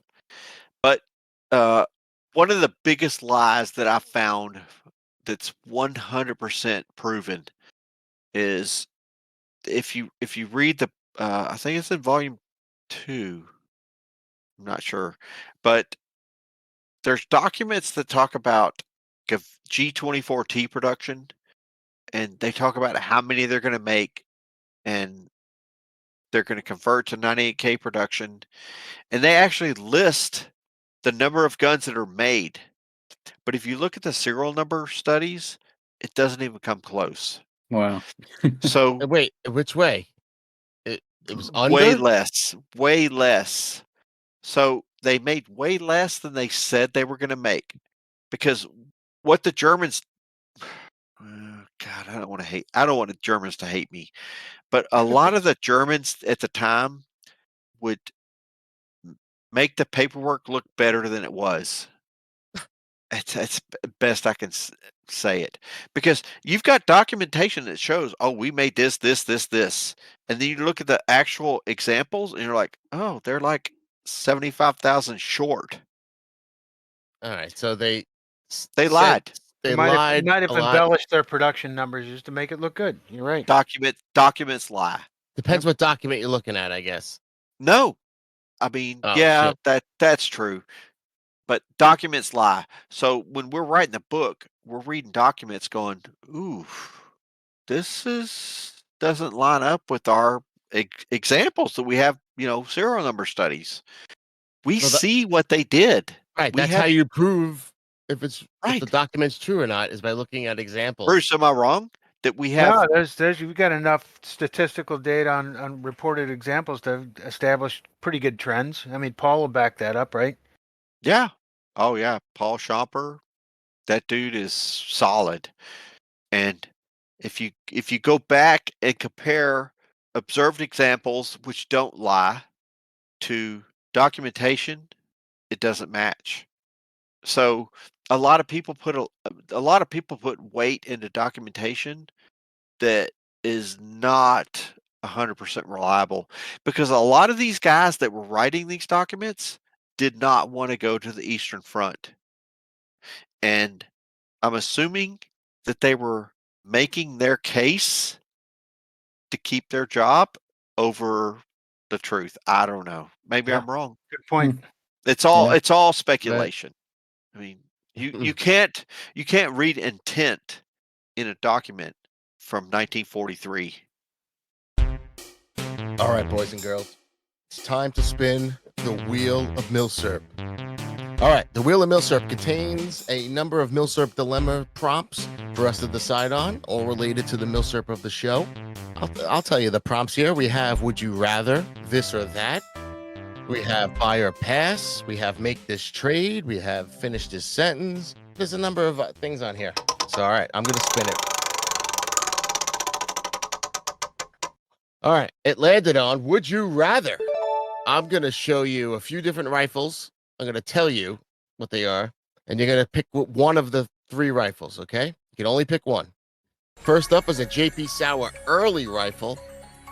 It's an S147 1936. It's the earliest S147 serial you've ever seen. That's what this is.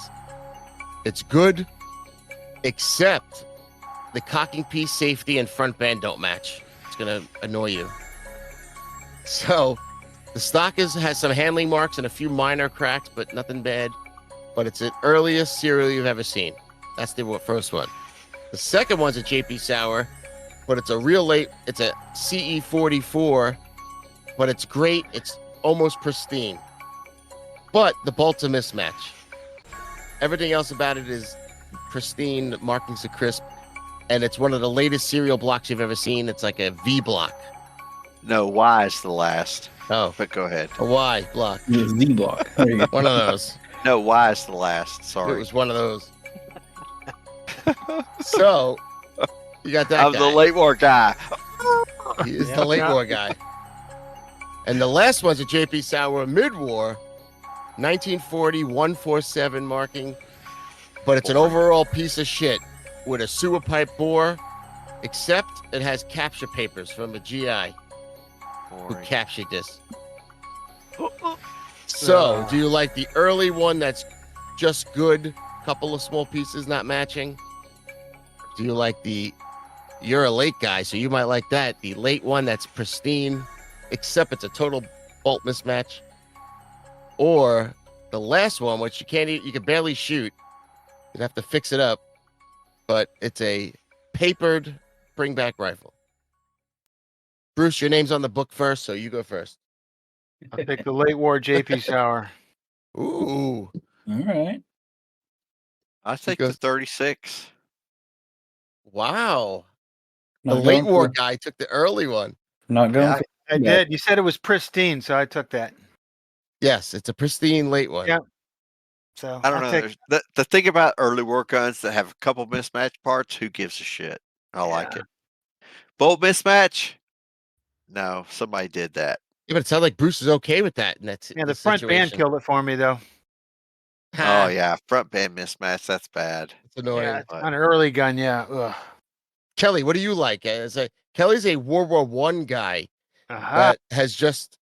I've tried to get him up into the World War II. He has a kid idea, but I mean, Don't do it, Kelly. Because Stay most- with Yeah, World I've War been staying quiet because I actually only have a single K98k and it's a Russian capture. yeah. So I. Me and you can getting talk him up World there. War One because I have some World War One stuff. But Ooh, there you go go. ahead.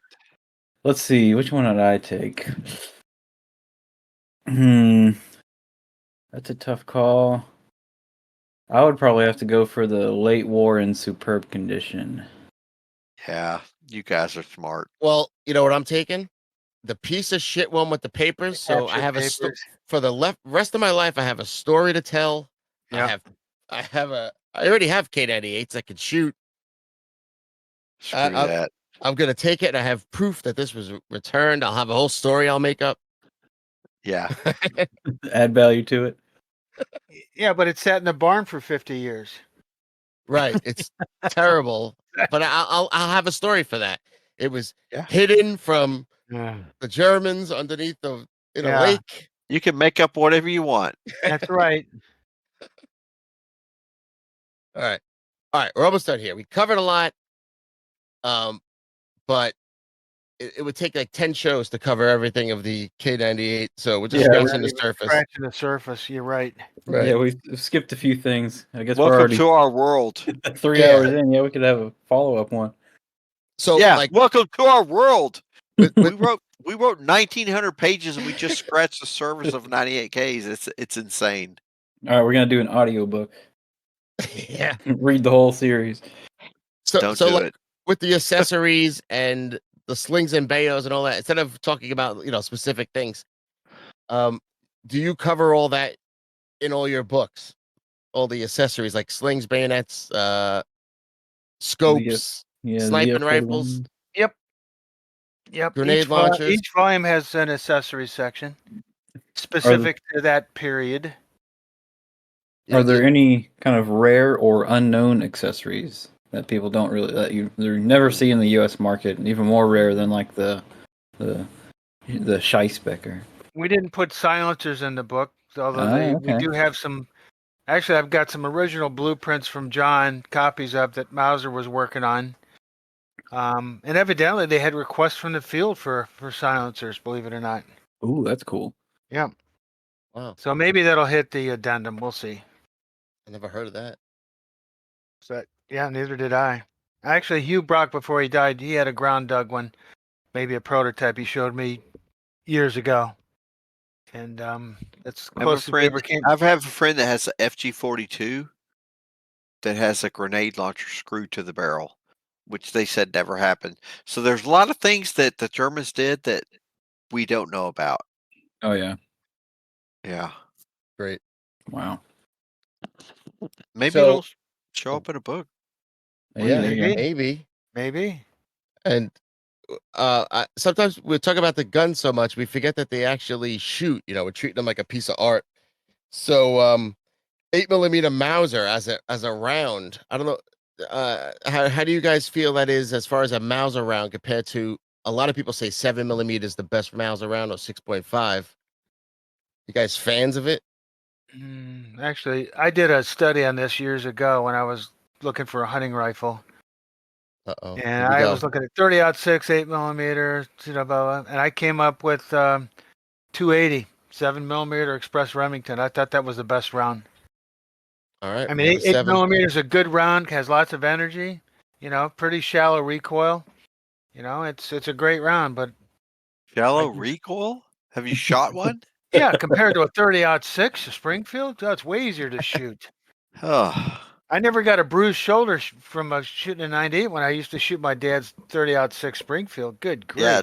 10 rounds to a 98K, you're done. Man. Yeah, I was gonna ask y'all, do you do a lot of shooting or mostly collecting at this point? I do very little shooting. I do very little shooting, but when I do, 10 rounds, that's it. It Mhm. hurts. That shit's Yeah. it's terrible. And do you guys reload or have you reloaded? No, I don't. I've reload. I never have. My brother reloads. If I need something, I tell him. Yeah, Kelly reloads. I don't know if you reloaded 8mm Mauser yet though. I do. Yes, Oh, snap. especially if I make some light stuff for my Gewehr 88. Oh, There you go. very nice. That's another book. like So, I like that. and have you guys shot the K98 AZ? And how do you compare that to a K98K? I All right, have not. I'm gonna stop you right there. He said the letter.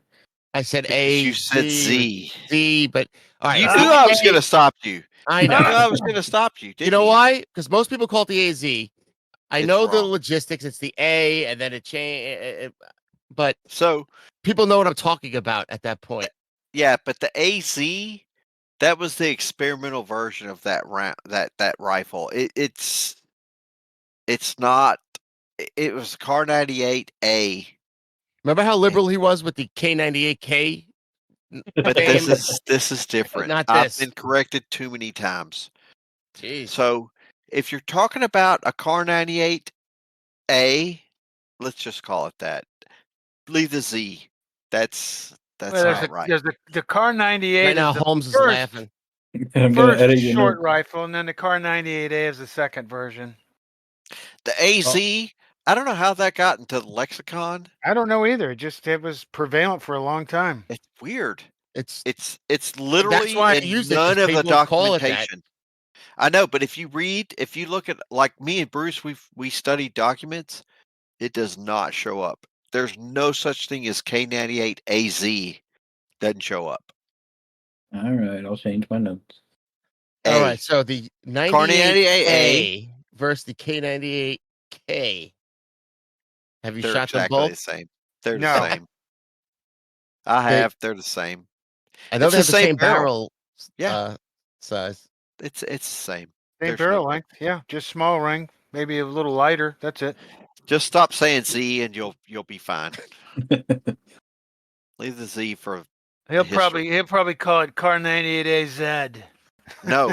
AZ. We're not Canadian. Oh yeah, we're not Canadian here. Leave that to Hey. Hale. What The the hell, eh? K98 with stacking rod. It's called the English translation. No, it's K98 A, and A. K98k is what we collect. The K.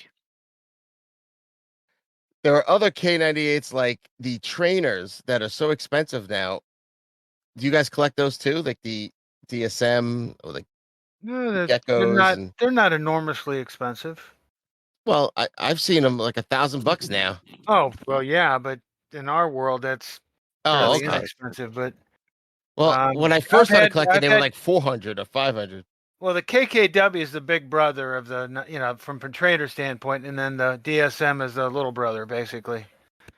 Then you have a 625, which is a completely different beast. But they're, especially with Simpson's book and him disposing of his collection. I mean, I think that was primarily responsible driving prices up. Yep. But I mean, Simpsons trainer book. you can still buy a nice KKW. I know a guy that just bought a real nice SA Marksman for just $1,000. It was a great price. And I cheaped out and bought a Norinco KKW. Have you seen KKW. those? Yes, they're It's nice pretty guns. good. It's Good pretty shooters. good. Yeah. You could tell it's not a German-made gun, though. Within 5 seconds of fooling around. But Yeah, I've had all the manufacturers on the KKWs with I've even had a Walther, believe it or not. But and they're neat rifles. It's like a 22 K98K, especially on the latter versions of Mausers production. They use 98K parts on it. They use 98K front sight base. They use the 98K rear sight base. Modified 98K rear sight leaf, same type of safety. yeah, maybe that's why it's up there. It's using half of the parts. And what's really interesting about that, real quick, is the Mauser produced a boatload of KKWs in late 1944. A lot of people don't realize that. Yeah, you wouldn't think Almost 4,000 rifles were manufactured in late 1944. And were these trainers for the infantry and army, or is No, this I think for actually they went to mostly the SA and some of the civilian groups, quasi-military groups. I don't think hardly any went to the army at that point. Yeah, I heard some called the Hitler Youth rifles that were I think they were weird ones. used for training civilians and paramilitary, like even Volkstrom for shooting. That's my opinion. It's amazing they're in decent shape then.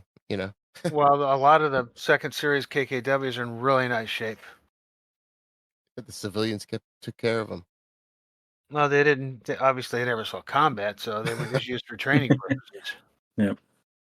So on K98 adjacent rifles, we kind of mentioned sniper variants a little bit. Is that something y'all have delved in much or kind of stayed away from due to all the fakes? No, I collect Mauser built snipers.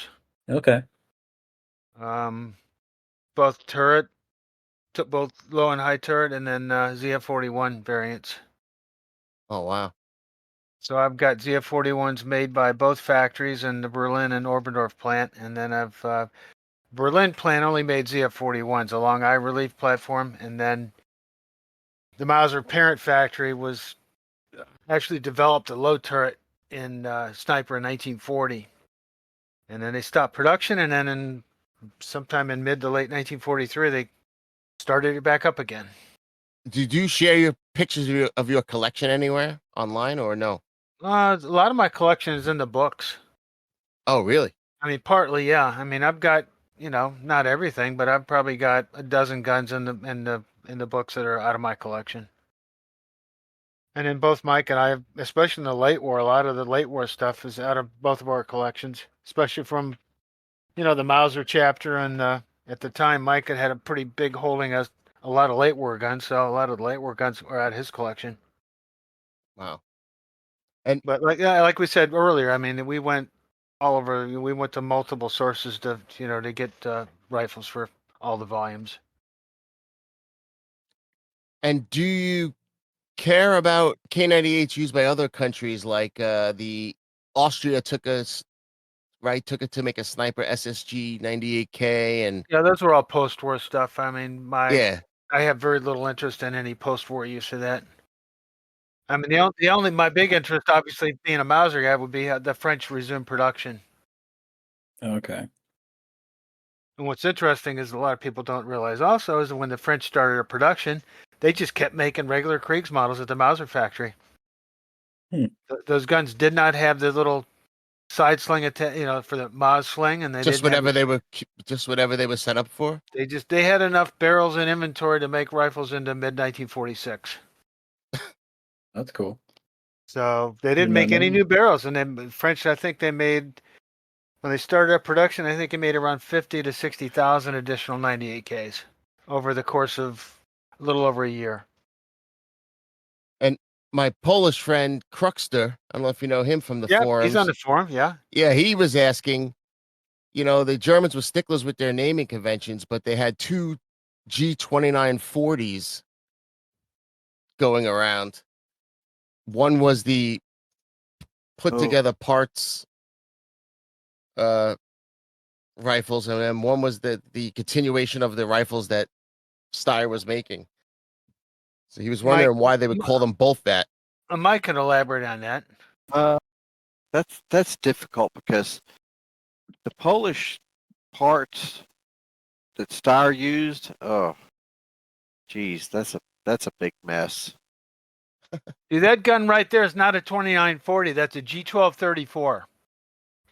Yeah, Right. So who's calling it the 2940 though? That's not. Everybody. They're misnaming it. That's not correct.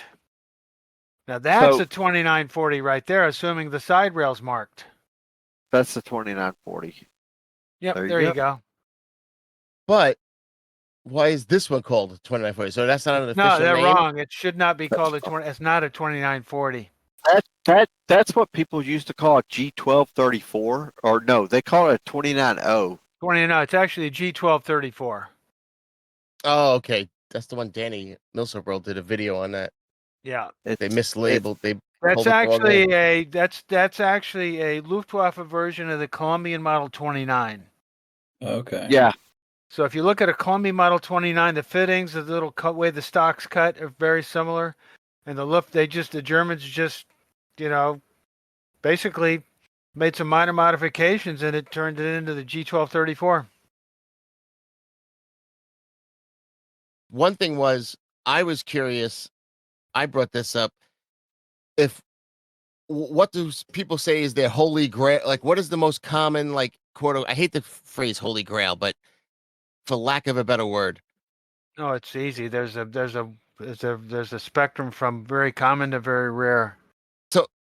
one guy, what came up a lot was a BSW 36. Is that something like that? Well, that's the only one we know is in Russia. So there's one in the world that we know of. So obviously at this point, it's the rarest 98K in the world. So that's why. What else? Is there anything else you would say is like a if you heard someone had it, you'd be like, oh, that's one of the rare ones. S243G, AXAR41. I mean, super rare codes. So early, that's beginning ones. Yeah. I mean, depends. I mean, SWJ used to be uber rare, but now with 7 or 8 have showed up in the last 5 years. So what is the rarest that you currently have? S243G. Oh wow! All right. Nice. And I paid an enormous amount of money for it, and that's a whole new backstory. It's quite a journey the rifle took to end its way in my collection. Shit. What about did Mike have his must be a late war? Does he have a prize Mike, I collection? think probably one of the rarest guns he's got a double marked SS gun that I got for him. Ooh. That's basically brand new. Wow. And it's a Gewehr conversion, but it's brand new. And most of those are really, really well used. And I was. What do you lucky mean enough to double get these. marked? They actually has 2 death's head. They actually had to re-index the barrel. So for whatever reason, and it's got a second death's head under the barrel line, plus one above it. Wow. 2 death heads. Can y'all hear me now? Wait, he's alive. Oh, You're barely. low still. Gosh, I don't know. Bruce is lying. He's lying. No, I'm just kidding. It's got 9 I good don't know. pens. I didn't do a thing, and my mic just decided to stop working. I want to hear what are these next 2 books? No, yeah, Bruce, I'll let you tell. You're doing good. Well, volume 4, I don't know what we're going to call it yet, but it's going to be basically a follow-up edition to the first 3 volumes, and it's going to basically catch up everything that we've found in the last 10 years that didn't make it into the previous 3 books, and there's a lot of cool stuff that's going to go in there, and then some additional historical information that we've got from Stefan Hansen in Germany and John Speed. So all years from beginning to end. Everything, yeah. It's Very kind cool. of like the old encyclopedia where you got a yearbook every year that catch you up. Yeah. Stuff. All the stuff that we found since then. Oh, I love that idea.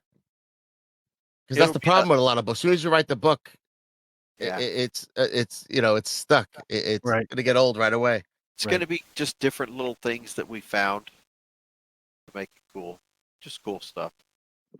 You got to give it a great name that encapsulates everything. That is the tough part, is figuring out what to call this beast. Yeah. Well, why don't you name it, Tom? I'd have to think about it. You need like a epic name that makes like a composium or something, like some kind of. Yeah.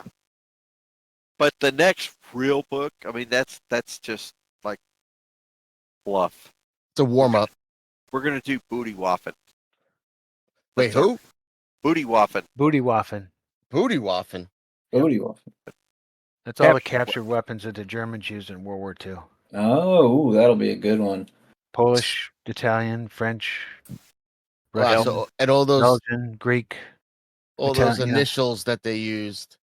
Oh, there's so many. Oh yeah.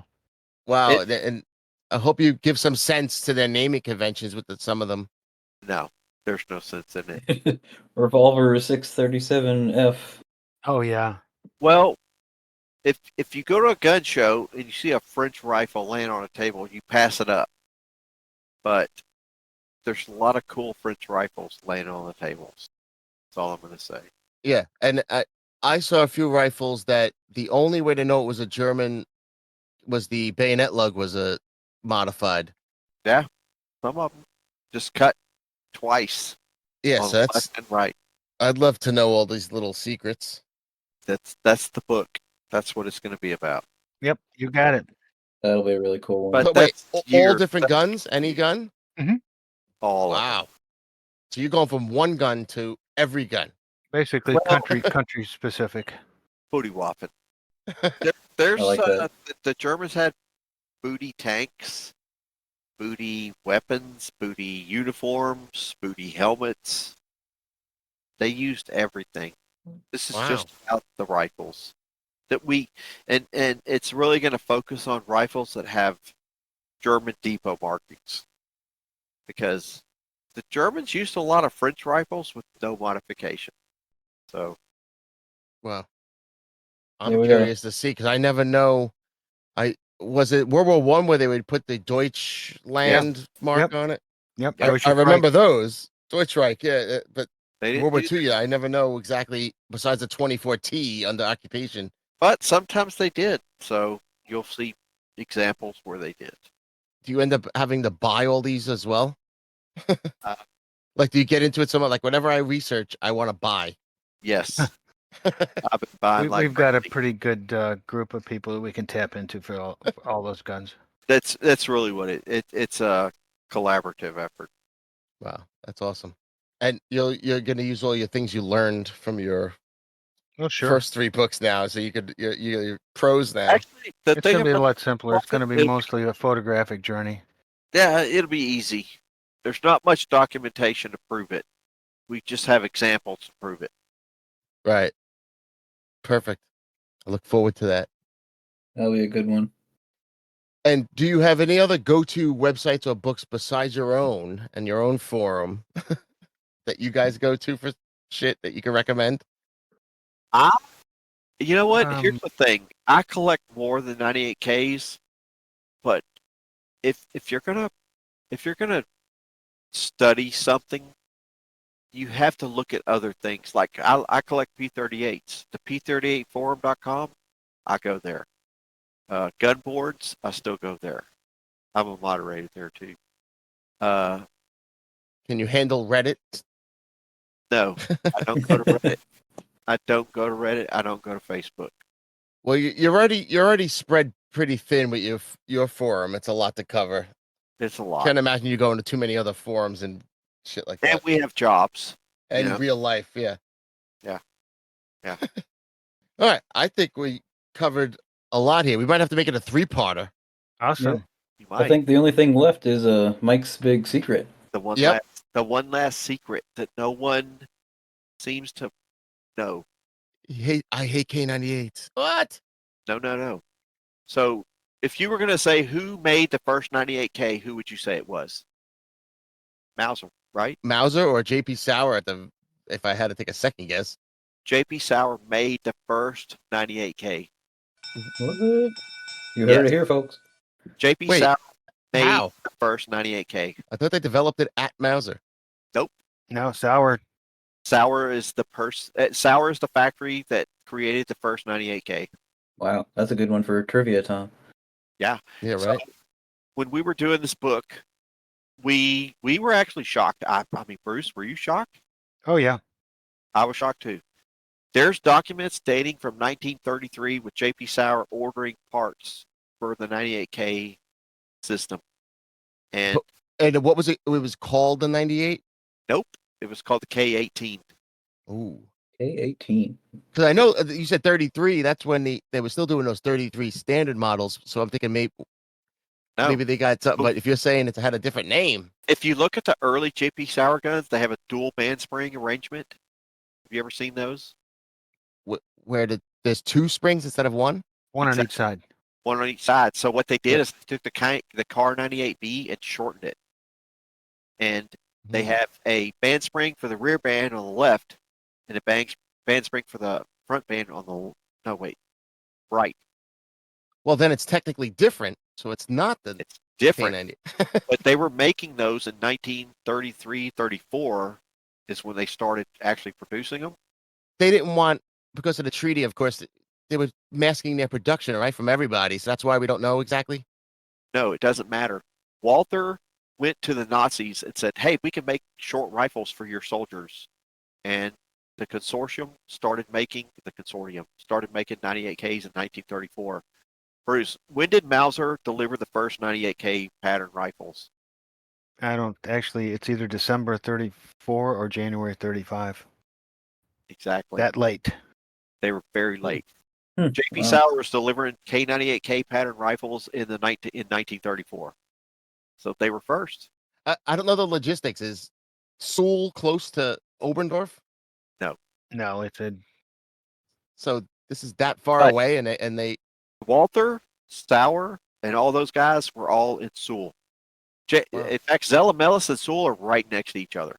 So Sauer, so that should be Sauer- Bruce, you might have to change what you collect. You might have to collect JP Sauers. no, he won't do it. No. Sauer made the first 98Ks They started it. military. They did actually. A lot of people don't. Well, that's the big secret, that JP Sauer made the first 98K pattern rifles. All right, I probably would have bet $1 million it was Mauser. Oberndorf. Yeah. I've never heard that, so yeah, Yeah, good to know. Everybody thinks that, but it's actually JP Sauer. And it's all politics that caused that, more than likely. But they made the first 98K. It didn't pass. It failed. Mauser took over. Mauser took over in 1935 with the single band spring. That was it. And they tried to hide it until now, and you brought it back up. I exposed it. No, You exposed them. Nice. Cool, man. that was fun. All right. All right, I think we said it all for these 12 episodes that we just recorded. Yeah, good luck getting that into a one Yeah, so this will be some editing time for sure. So, Oh, yeah. Bruce, Mike, appreciate it. Thank you so Right, no much for coming on. Yeah, feel free to reach out if you need anything else. Be glad to follow up on anything. Oh, Absolutely. thank you so much. We had a great time. Thank guys. y'all so much. guys. Fun. All right. See everyone you. later. Okay. Laters.